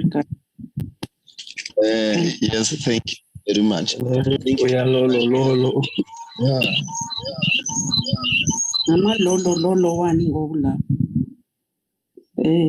to you again. Okay. Thank you very much. You spoke like a mother earlier on. I really thank you very much about this delay that we are getting from Department of Gauteng. Ma'am, the delay in Mamelodi about sports facilities is how Mamelodi will produce criminals. As we have seen previously, we've got the groups of criminals who were roaming around Mamelodi. I can tell you now, without fear or favor, we know some of them, how talented they are. Because there's no sports facilities in Mamelodi, proper sports facilities in Mamelodi, the whole of Mamelodi. That is why people end up opting for a crime. Ma'am, since 2015, we engaged Premier Makura and a city of Tshwane mayor, then Mr. Kosensu. We tried by all means. At one stage, Mr. Makura told us as United Mamelodi and Bring Back HMPJ that Gauteng department don't have funds to fund the project of HMPJ. We went all out, ma'am. We get funders. We personally spoke to Mr. Patrice Motsepe, whom he agreed he can help. We spoke to this Chinese national, whom she agreed she can fund the project with 85% to 90%. She even wrote a letter to the premier assuring them that if she can get a letter from treasurer, she don't have any problem of funding the project. Coming to delay again, ma'am. These delays, they are affecting Mamelodi so badly. So very badly, because our understanding is the third year now. They say we're going for demolition. Remember, before COVID-19 hold us with throats, we had a demolition meeting at Irene, where they said there was a 50 million budget that was placed for demolition of HMPH, which never happened, and we were forced to understand because it was not a human being error, that was COVID-19 controlled the whole world. So now, ma'am, the last meeting we had, we agreed that the construction should commence on November last year, which never happened. Sorry to say August. So till to date, nothing has happened. Department of Gauteng, more especially from sports and recreation, they don't longer communicate with us like we did before, because we never came with problems as United Mamelodi and Bring Back HMPH. We came with problems and solutions so that we can have a better community. Our dream as United Mamelodi, we just want to see a first black person who will come from Mamelodi swimming, representing South Africa. We'll never have such things. To the city of Tshwane, you can't build what you call a track field that is rated in the world, can host athletics of the world. Whereas the township, we don't have the facilities. I can tell you, ma'am, since 2006, community of Mamelodi, the students of Mamelodi have never participated in athletics at all due to lack of proper facilities. Remember, ma'am, from 2006 to now is so many years. How many talent has gone to waste? Many of them. So are we going to allow the government to delay us again so that we can produce more criminals in Mamelodi because of delays that we are getting from the Gauteng government? Remember, ma'am, what is the problem? Because the premier, the number one citizen of Gauteng province, he's in the position of the letter of RNN willing to fund the project of HMPH. We had a meeting. We also told them that we engage Mr. Motsepe. Mr. Motsepe agreed. By then, the MEC of Sports was Faith Matibuko. We went to meet again the new MMC, which is Miss Balishope. We told her what's happening. They're in the position of those things. And now is this. And the last thing I would like to ask you, ma'am, There's Mr. Zondi who spoke about the safety of our community. Remember, we are living in a captured world where individually the councillors, you name them, they are captured.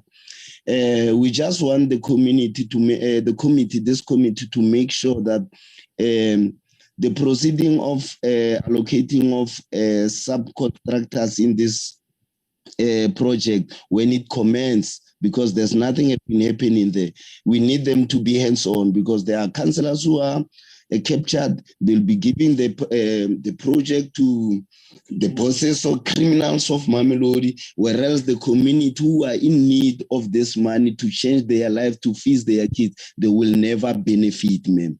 So we need to stand up and work together in this project. We can't say the project has come in Mamelodi and we leave them. Remember, as I indicated earlier on, we've got a plan in place. How are we going to deal with these problems so that we can bring these kids to sports and participate all kinds of sports? And I really thank you, Chairperson. Thank you to the community leaders. Now let me give the platform to the presenters. The first presenter, it was our department through DG. The second, it was from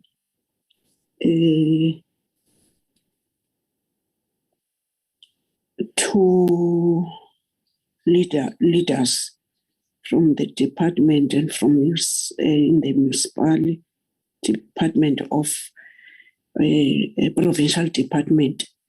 Can you sort your good selves? Who must start?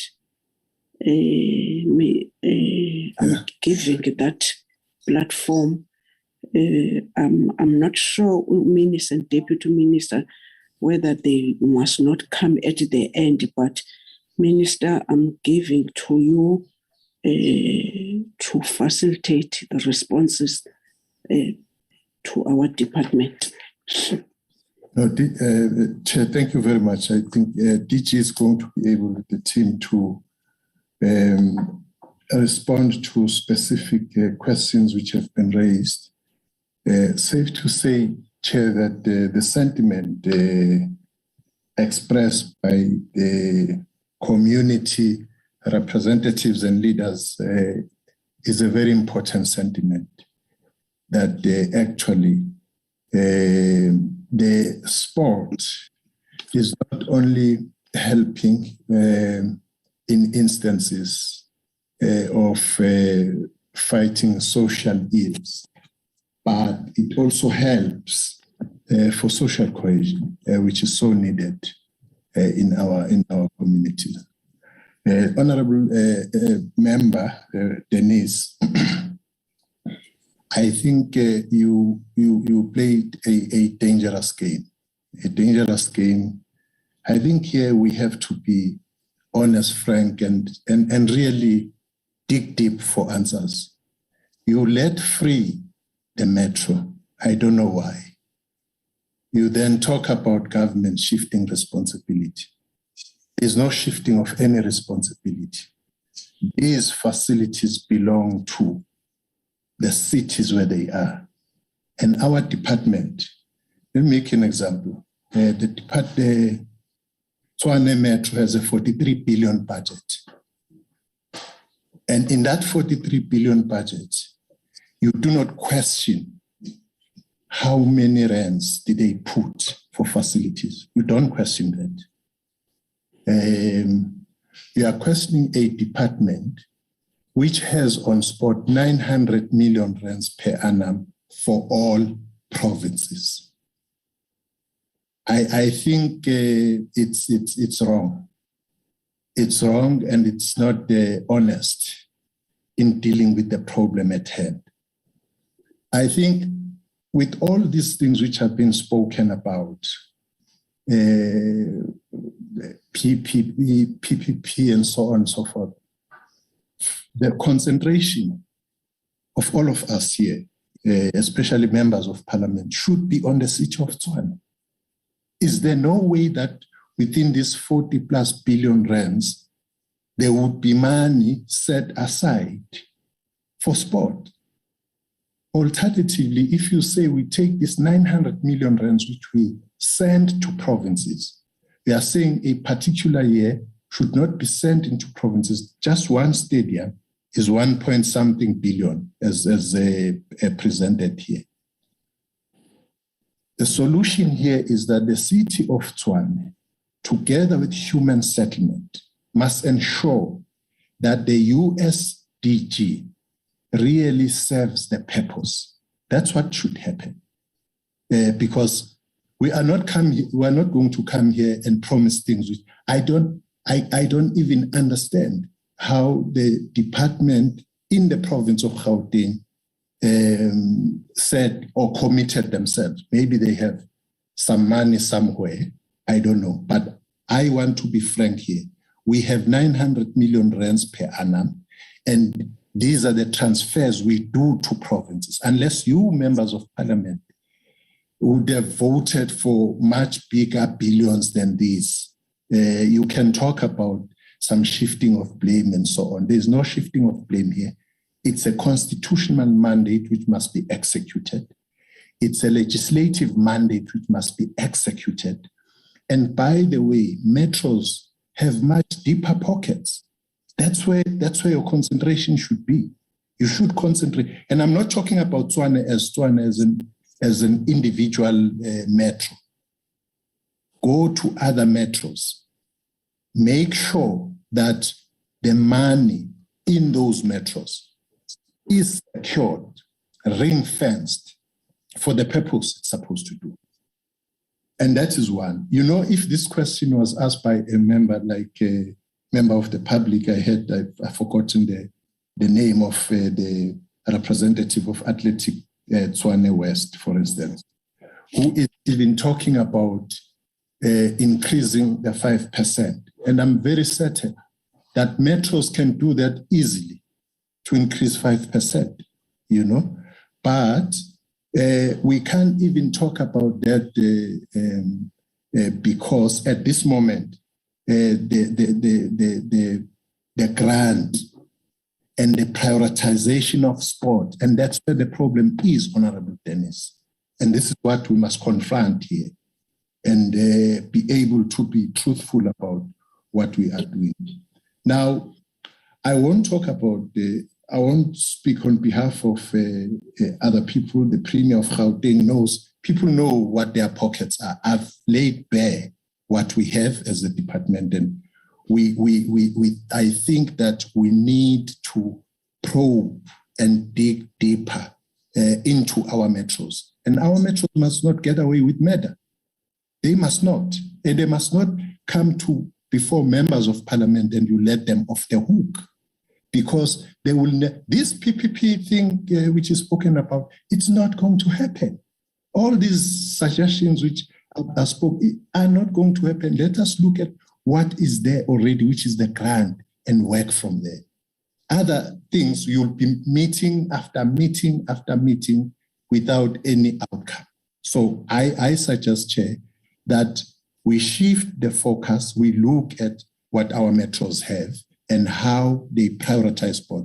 I'm very heartbroken, and this is the reason why where we transfer to the district, this is the reason why we said, no, we have to ring fence. Because every time, one member has said here, that every time the budget comes, people pay for some workers who want increment there, and some people they employ in municipality, and nothing about sport and nothing about arts and culture. And it is time that we press hard on that, and we want answers on that. Actually, we await you, Chair, to be taking on other metros on board in this instance. Thank you very much. Thank you, Honorable the Minister. Pitje. Oh, now before I've seen the hand of the Honorable Member who's been not in the platform. I don't know whether he wanted to say now he is in.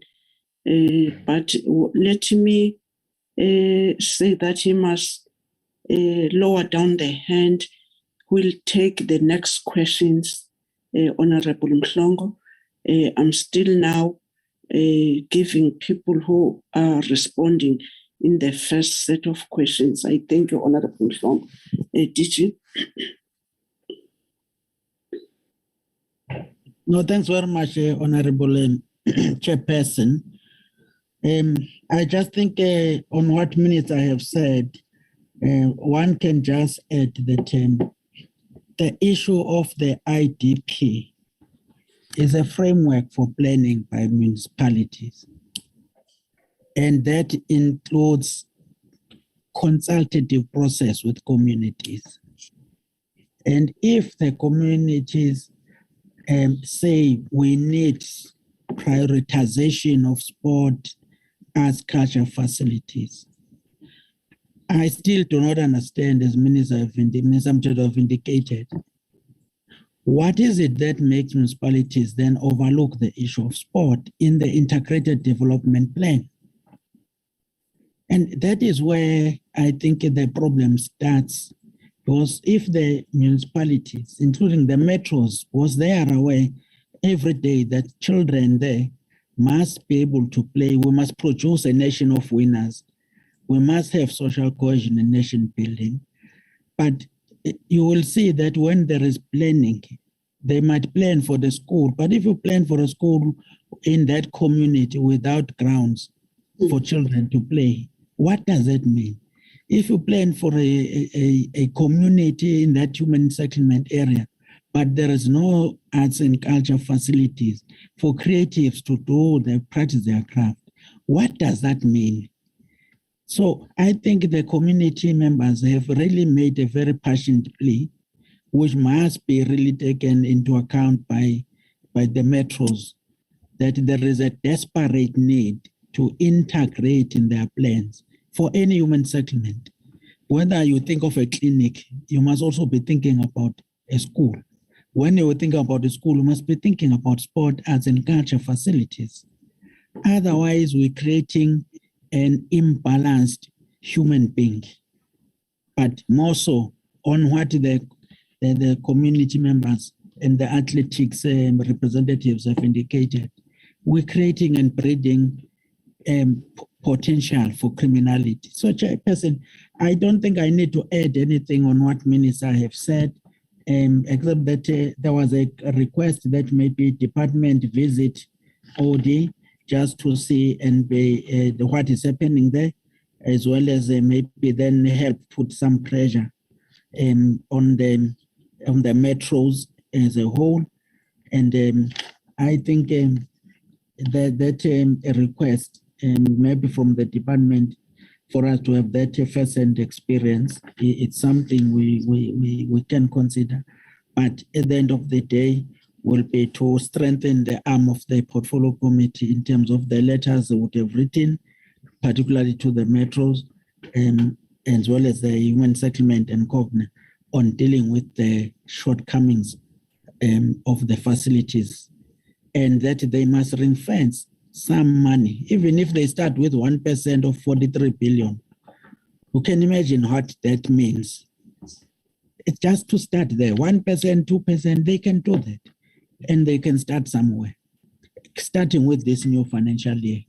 Thank you, Chair. Thank you, Pitje. DM.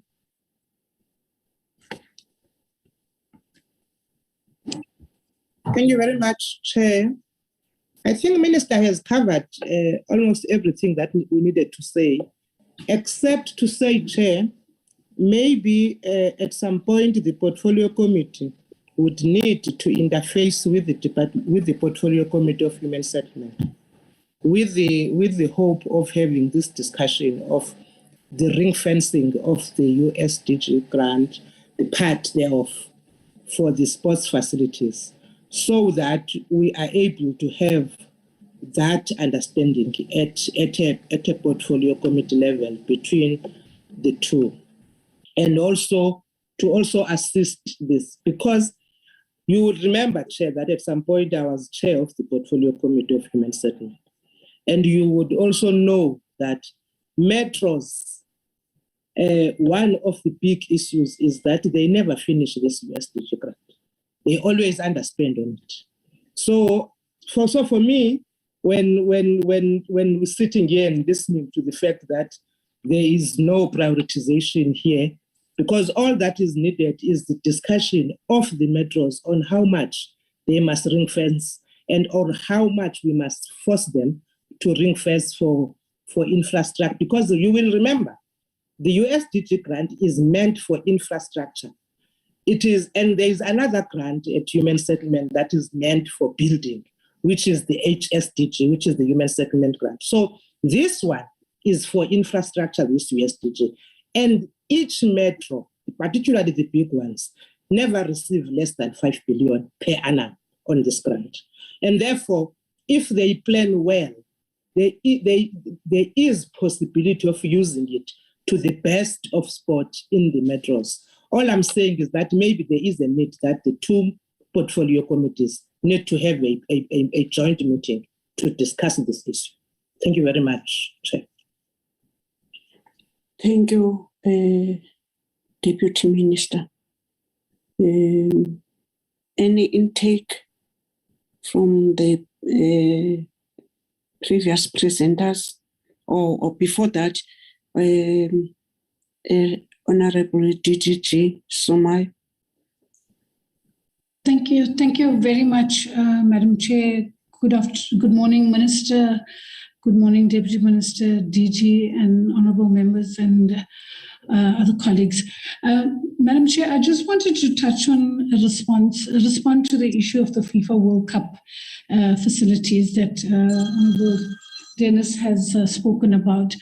Yes, the FIFA World Cup, there was special funding that was given to the department for the FIFA World Cup stadia.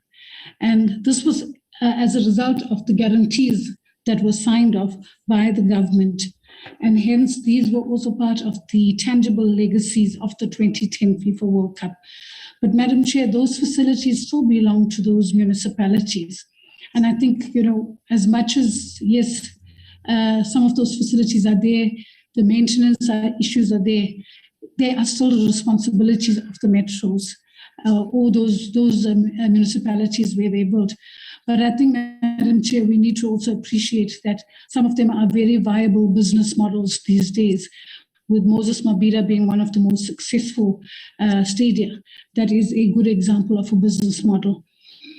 Madam Chair, with regard to the other issues that were raised as well by Honourable Dennis, in terms of us lacking visionary leadership, I think it is the visionary leadership of our principals and the department that we have this intervention of the ring-fenced funding. It is through this visionary leadership that we have this 160 municipalities that the DG has spoken about, and the additional one by the end of 2022 that we will have 175 municipalities that have benefited from that. Madam Chair, I must also indicate that within those facilities, there is a world-class tennis precinct in Mahikeng, and there's an international softball diamond in Polokwane. And these two provinces can now host international sports events in those codes of sport. And it's not going to be only the biggest cities. So those are the interventions, Madam Chair, that we have made through this grant. And this is not the end. We are still looking at other areas that can become precincts that will then also promote economic activities. Madam Chair, I think the DG has covered a lot. And in terms of monitoring, we do monitor the facilities that we build. The Minister has it in his performance agreement that we will monitor the facilities. And we do 50 facilities a year, which we actually commit to 50. But what we do is much more than that. And it's not only the MIG facilities where there's ring-fenced funding, Madam Chair. We do ad hoc facilities where municipalities call on us for the expertise. We have a very small team, but we give services much more than I think, we ourselves expect or we anticipate in terms of monitoring of those facilities. So in the lead up, in fact, the municipal financial year is different from the national financial year. So right from now, we have already started a process for 2023 to start identifying facilities that we will build in the different municipalities that have not yet built. And also there are multi-year facilities in some of those municipalities. So Madam Chair, I think, from our side, as much as it may not be our core constitutional responsibility, the support that we give to the municipalities is definitely something that, cannot be questioned, that it cannot be criticized that we do not provide that support to the facilities. Tshwane themselves in their report have indicated the response and the support we've given them to make sure that they get funding from National Treasury. Unfortunately, it has been unsuccessful, but we have provided that support. Thank you very much, Madam Chair. Thank you, Honorable Pitje.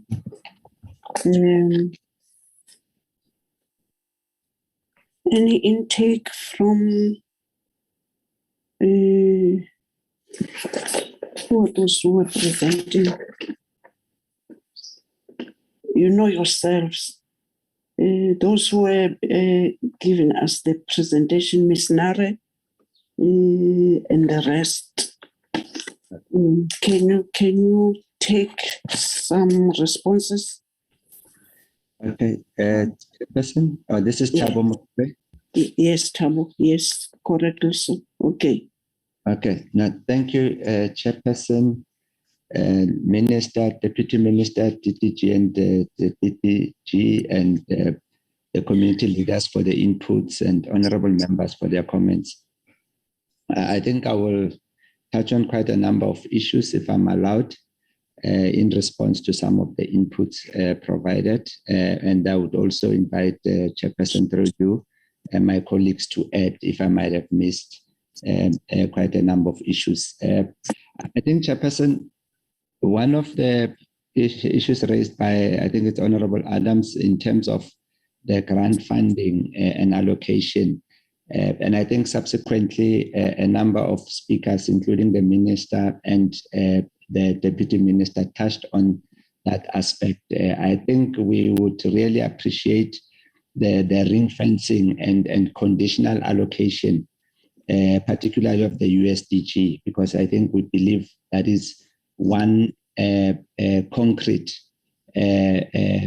intervention that would assist us at this point. So I think it's just the implementation and ensuring that we've got that particular condition, because once it reaches us, sometimes institutionally our processes necessarily creates unnecessary tension between various departments. So I think we would appreciate that and the recommendation in that regard.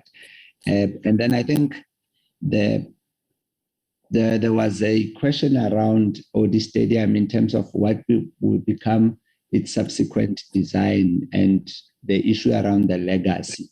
And I think it was Honorable Mama Bolo that posed that question. And I think, Chairperson, the reality is that we would want to keep any sports facility that is there, because as we speak, we've got a very huge backlog in terms of sports, recreation, including art and culture infrastructure. However, we also have another reality in terms of sustaining this facility. On Odi Stadium in particular, as indicated in our report, this facility was given to us with problems. It was not an operational facility when it was handed over to the city. And at this point, the proposal that the city is looking at is largely to ensure that it gives benefit to the community. Hence, the proposal that it must become a basic sport and recreation infrastructure that is easily accessible to the community. And we would not want to restore it to being a stadium. One of the reasons, as indicated and as communicated before, is that within a 10-kilometer radius, we also have another stadium called Giant Stadium. And we believe then that probably Giant Stadium would complement the need of a stadium in that area. But within that area, we maintain, because there is a huge athletics presence, that we maintain a multi-purpose sports and recreation infrastructure that would be easy to use by the community, particularly at this end, the current users, the athletic club in that regard. So that is basically the approach and model. And I think Honorable Zondi was basically asking about the challenges, I think, on Pitje, and he also mentioned on Odi Stadium. And I think, Chairperson, what we would indicate is that as a city, and I think correctly so, it is our legislative mandate to make provision for sport and recreation. It's there under the Constitution. However, our focus, for instance, is basically spread across 7 regions of our city and 3.2 population of our city. So as a result, hence I indicated the issue around the backlog, that we do have backlogs, we do have other areas that we have not been servicing that require the same infrastructure. As we speak, Chairperson, we will indicate, and I think this would touch on the input that was made by the Minister, that in our 41 billion budget, 36.9 of that budget is our operational budget. And what we use for our infrastructure is basically 4.1 billion. And this infrastructure does not only include, it's basically all your basic municipal infrastructure, energy, water, and all those. And within that 4.1 billion, in our current financial year, 2021-2022, we've got about 0.1% of that. It's sport and recreation. We've got a budget of about 75 million allocated for the Caledonian and Refilwe Stadium, which Refilwe Stadium is in Cullinan, and then Caledonian Stadium, I think everybody would know it's in the CBD of Pretoria. So those are the projects that are internally funded currently in the city, and that are actually coming from the internal revenue sources of the city. And I think those are some of the efforts that the city is basically trying in terms of addressing the issues in relation to sports infrastructure provision. And I think Honorable Dennis mentioned issues around the 2010, and I think the DDG also just touched on the issues around 2010. And I think I'm always a bit reluctant to go to the discussion around that. But I think for purposes of this discussion, it's very important, Chairperson, to indicate that we agree these facilities are in our city. And as you would have seen in our reports, we are basically looking forward to say, how do we correct what was not correct?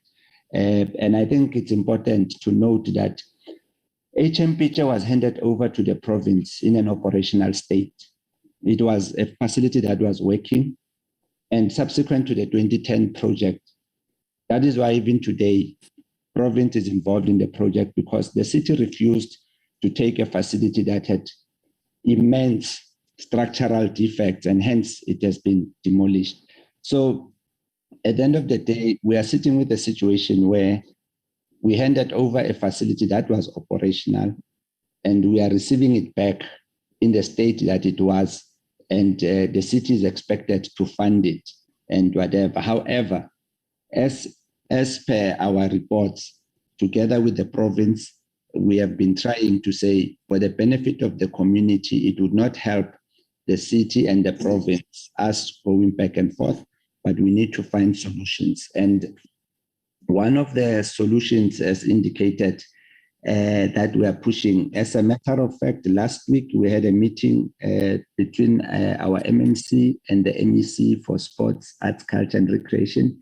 And in that meeting, one of the issues that we raised was the fact that There has been discussions around triple Ps, and I would also agree and sympathize with the frustrations that the minister is having around those discussions. And I think we share even the same frustrations. And in that meeting, what we committed in terms of the approach is that as a city, we are processing a report to council, because that's where we must get mandate in terms of formally engaging any potential partners to assist us, in particular with both facilities, that is HMPJ and OD. So we are not blocking any process that will be unfolding internally in government, but we are of the view that there has been a lot of talk, but no formal action.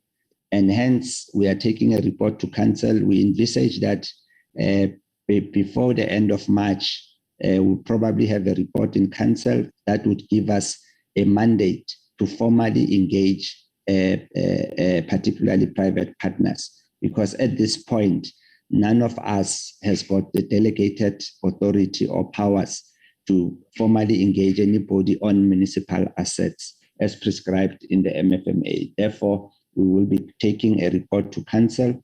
My colleague did indicate in his report that our group property division is basically assisting us with that process.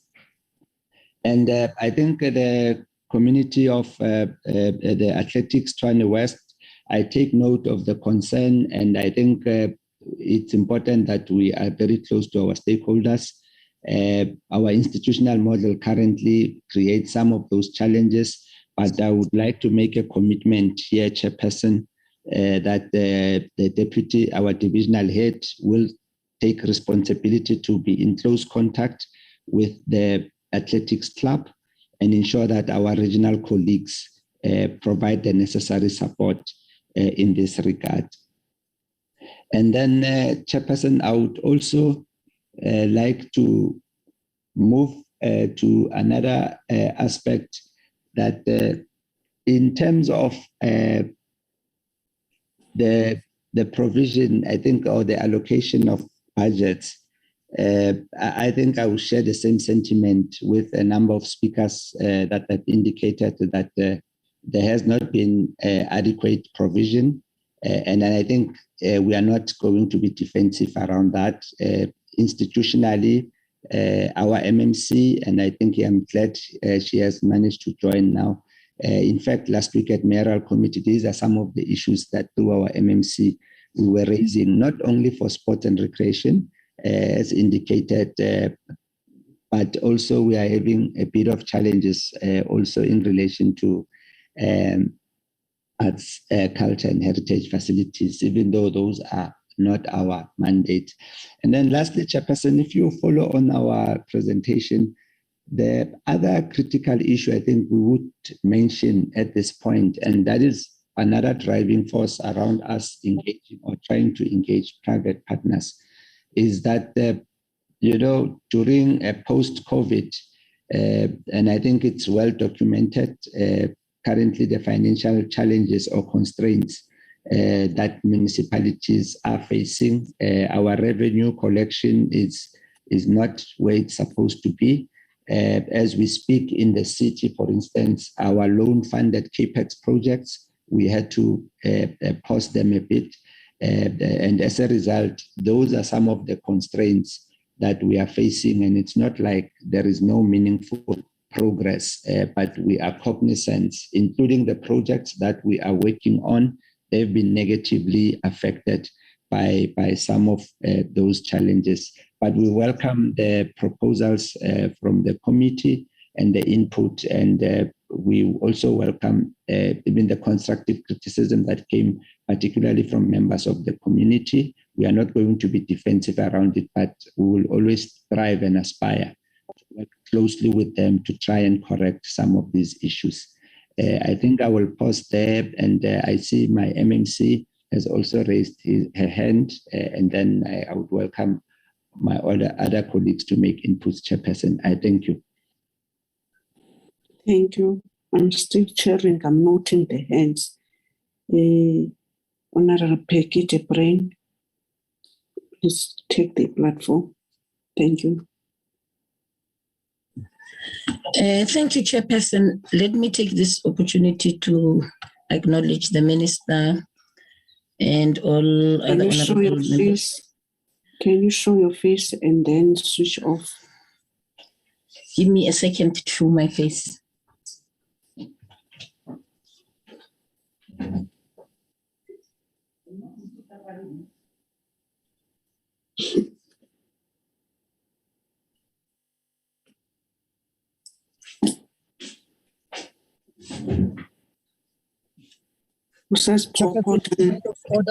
Yeah, I was actually warned. I was actually warned this morning to say, you know, look presentable. Now we are old. We take these wigs and throw them away. Yes, thank you once again. Chairperson, it's totally wrong for the MMC. We are in a meeting and he's not showing his face. Where is she? He's at home or she's asleep. You know, one of the things that there must be consistency in our meeting. We call officials to account. Now, worst of all, politicians, they don't even honor us. Honorable Mhlongo, I did call that she must show the face. I'm waiting for that. I'm here. You are not here on the screen. It doesn't show. No. Because I said start video.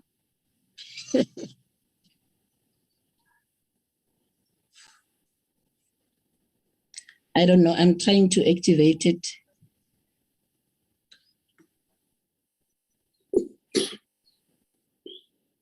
You know what? Okay, can I just continue?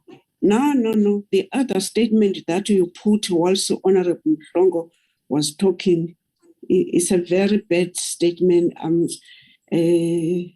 which means I cannot even repeat it again. Put your picture, Honorable Member. We're not supposed to tell us what you have just told us, and seemingly because I was chairing, Honorable Mhlongo was talking, people didn't hear what you were saying. Please try to show your face. So they warn her that she must be presentable. We want to see that. I'm trying my best here. It still doesn't show. Something is fishy. There's nothing fishy. I've been in this meeting from 9 o'clock. Been in this meeting from 9 o'clock. I listened to everything. The minister. No. Yes, I'm just saying. Let's not argue. Just now, your colleague is saying that he's happy now that you have joined. We have been not joined, but this is not a problem now, Honorable Member. It's not a problem. Let's not argue these small things. Want contact in this meeting. It doesn't show your face. That's all. That's what I'm trying to do now. I went to video. Honorable members, can we take Felix to talk with us? Try to ask our staff, Honorable Member, to assist you. Our staff who are controlling us all here to assist you with your video. I thank you, Honorable Member. Honorable Mhlongo? Chair, are we going to get a second bite? I apologize. I joined late. I don't want to say I was on a plane. No. Yes, I've said so, Honorable Mhlongo. There is a hand. Oh, it's lowered. Honorable members, I'm in your hands. Mr. Felix, can you take the platform? Please, whoever is able to assist Honorable Peggy, he or she must do that. Felix, okay, let me read to. Okay, so. Okay, Chair, thanks a lot for the opportunity. I think there were a number of issues raised by my group head, Thabo Mokebe. And I just wanted to just touch on a few of those. One is the issue around recognition of the athletics Gauteng or Tshwane West. And I must indicate that we work very closely with the Tshwane Sports Council as well as the Athletics Gauteng North. And I suppose the club then is an affiliate there too. And we are committed to engaging them further out of this platform. And we, in our presentation, also indicated that we are looking at the follow-up public participation process around ODI. And the issue of cleaning was raised. It's a matter of us engaging our sister department, parks, to assist us with clearing the rubble around the facility there. And the last point I wanted to make, Chairperson, is how then do we ensure the implementation of the ring fencing of the USDG? As I indicated earlier, we are engaging as officials at that level, but I think the matter needs to be elevated to the level of council. And if we could possibly, Chairperson, receive a document, a letter to some to the effect that out of these sessions, there was this issue of ring fencing the USDG for purposes of sports infrastructure. And we can then use that letter as a basis for a report to council to ensure that discussions happen at the highest level around the issue of funding for sports infrastructure. I thank you, Chair.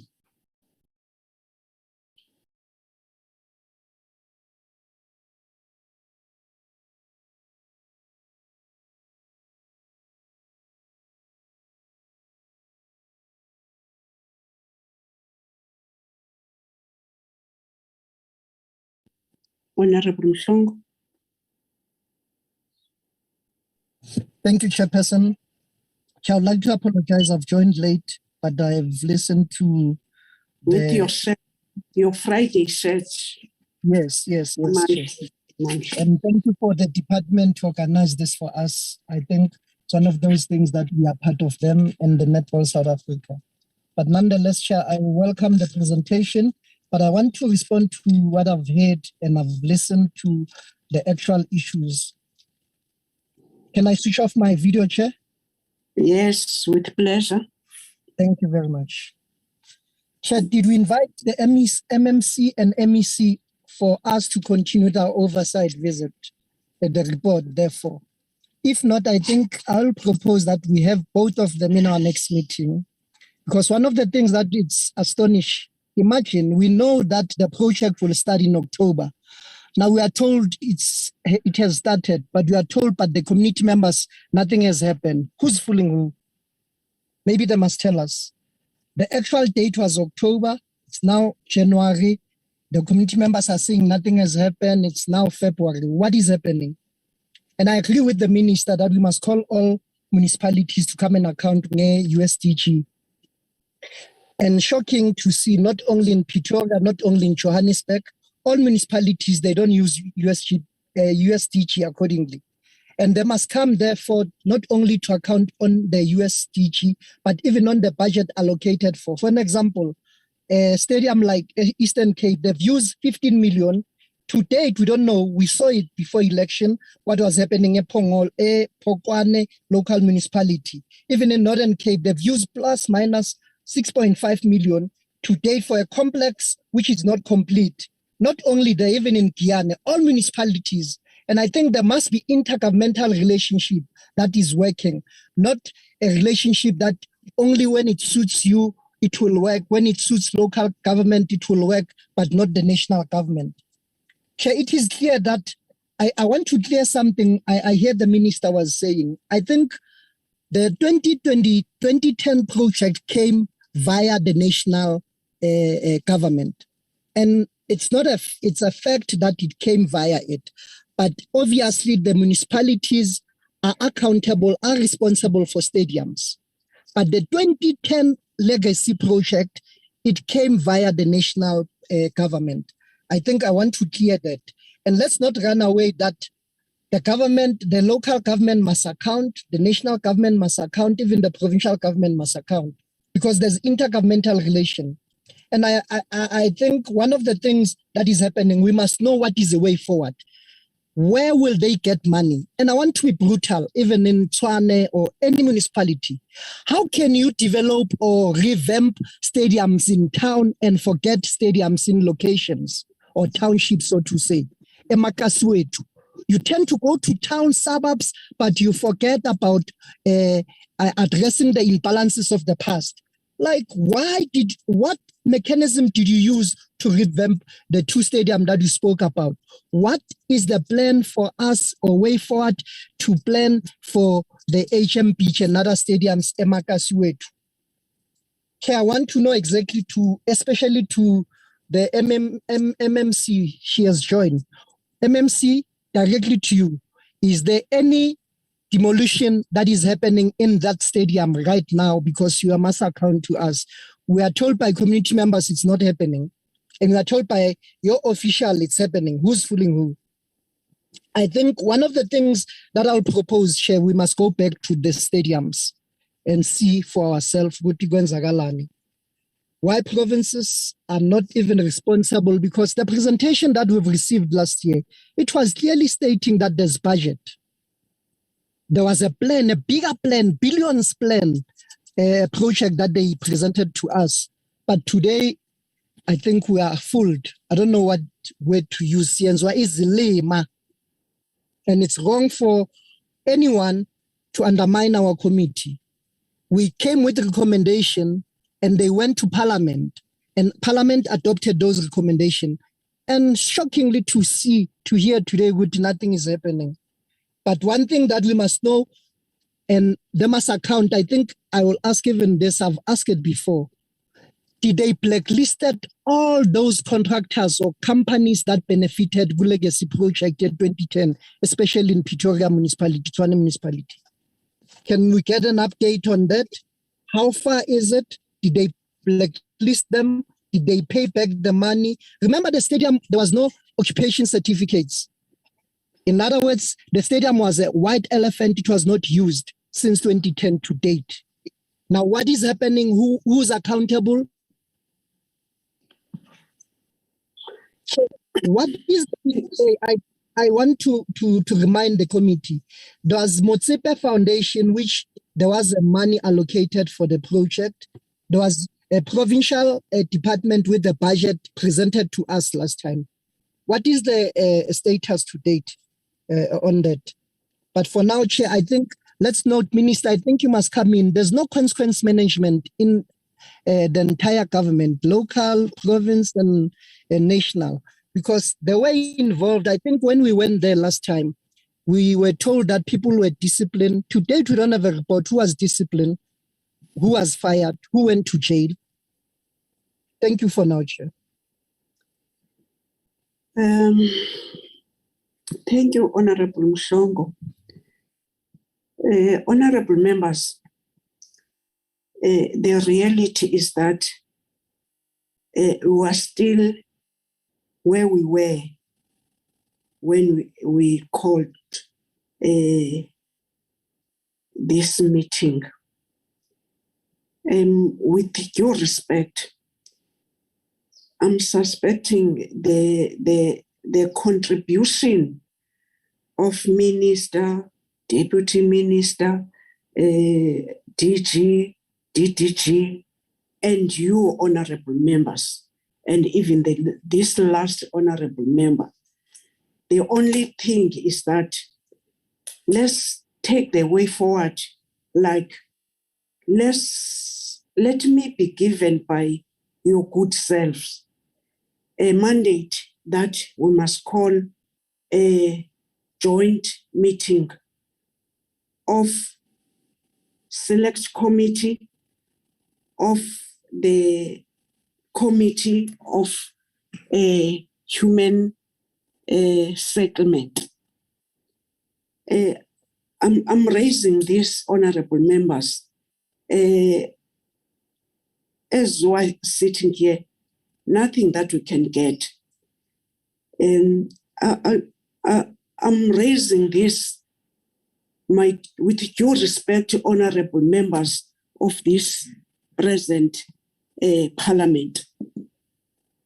The past committee did call when this committee was fighting about these grants. That meeting, it was a big meeting, honorable member. Let me say that. Even the treasurer was part of that meeting.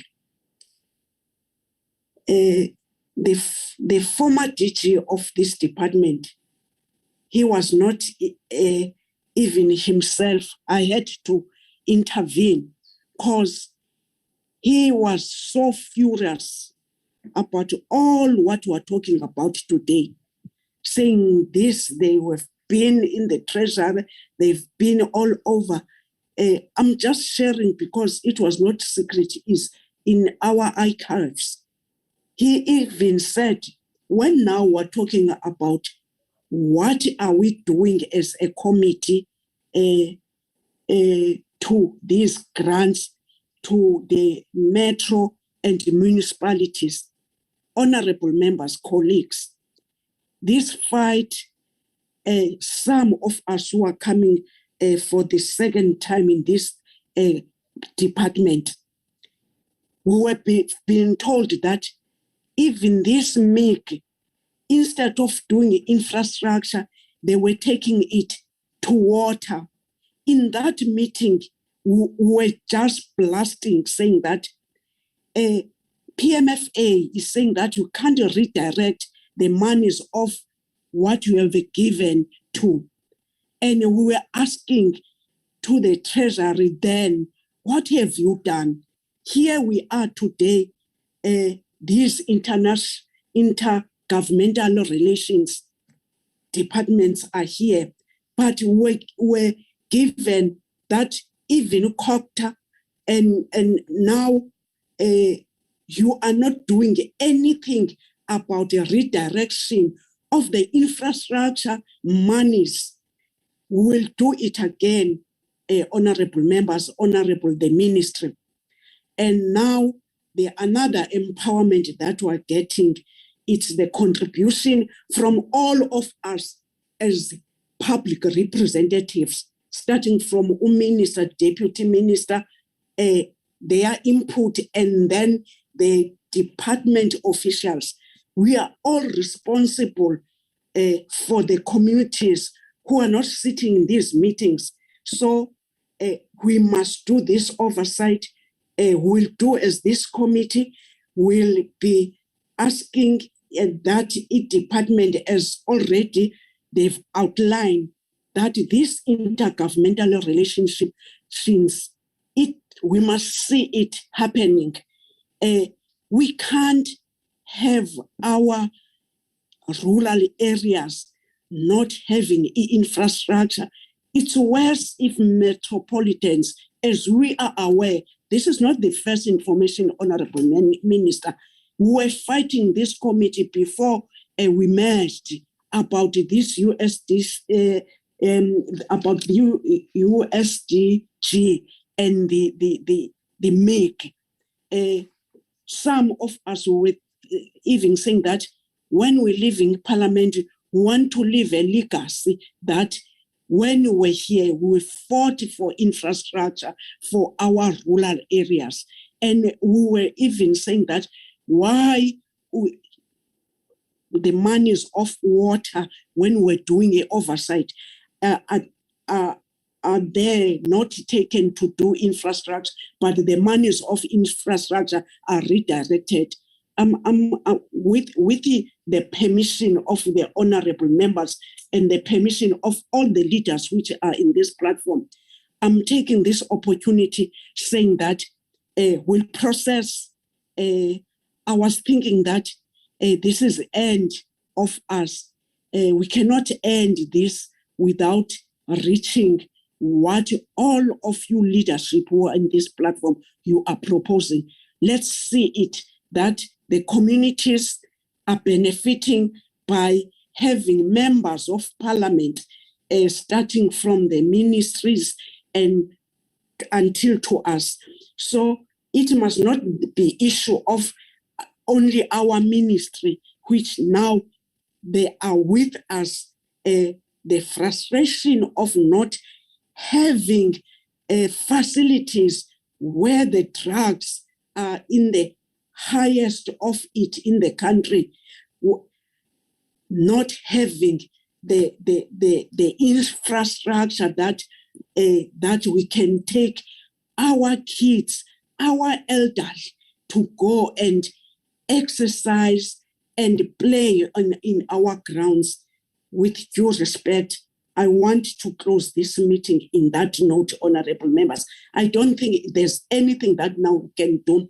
Give us the mandate that we must also fast track and call whoever that you are proposing, and we do propose as this committee. We'll do that, honorable members, and the department of ours, all the departments which are here will support the ministry of our department, will support the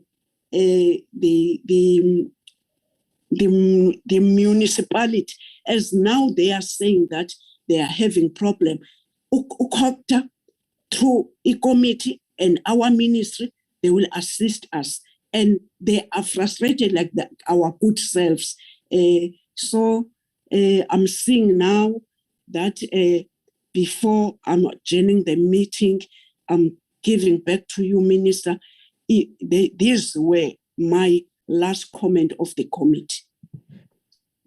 I'm sorry, Chair, to comment after you, but just to say... No problem. It's a minister. Just to say to the committee that we are committing ourselves to assist Tshwane, not only Tshwane, but to assist and engage with the Human Settlement Ministry to ensure that indeed there's an agreement between the ministry and the metro, so that at the end of the day, this allocation gets to where they're supposed to. Thanks, Chair. I'm sorry to speak after that. No problem, Minister. Our communities, they are not aware of the protocols. Dear colleagues of the committees, of the communities, I've spoken on behalf of this committee. The minister spoke on behalf of, and unfortunately, I cannot give any other person except that trust us that this mandate, as minister is confirming, will do accordingly. Honorable members, the meeting is adjourned. Thank you, Chairperson. Thank you very much for the input, everybody. Enjoy the rest of the day and the weekend. Thank you, Chairperson. Thank you so much. Meeting is I didn't see members with their T-shirt. We gave you T-shirt members. Why your T-shirt? Yeah, I must still get mine. I must still get mine, but it looks beautiful. It looks beautiful. Yeah, let me see. You look beautiful, Honorable Msongo, in your T-shirt. You look beautiful. Thank you, DM. Oh, you wanted that, DM. Chairperson, where's your T-shirt? Chairperson, where's your T-shirt? Please wear it. It looks beautiful, Chairperson. It looks beautiful. I said they must courier mine. I said they must courier mine. I'm waiting for mine as well. Yeah, I must collect mine. Okay, let's support netball. Let's support netball. Mine is too small, so I need another one. I'm waiting for my T-shirt. Come to Cape Town. Bye-bye. Bye,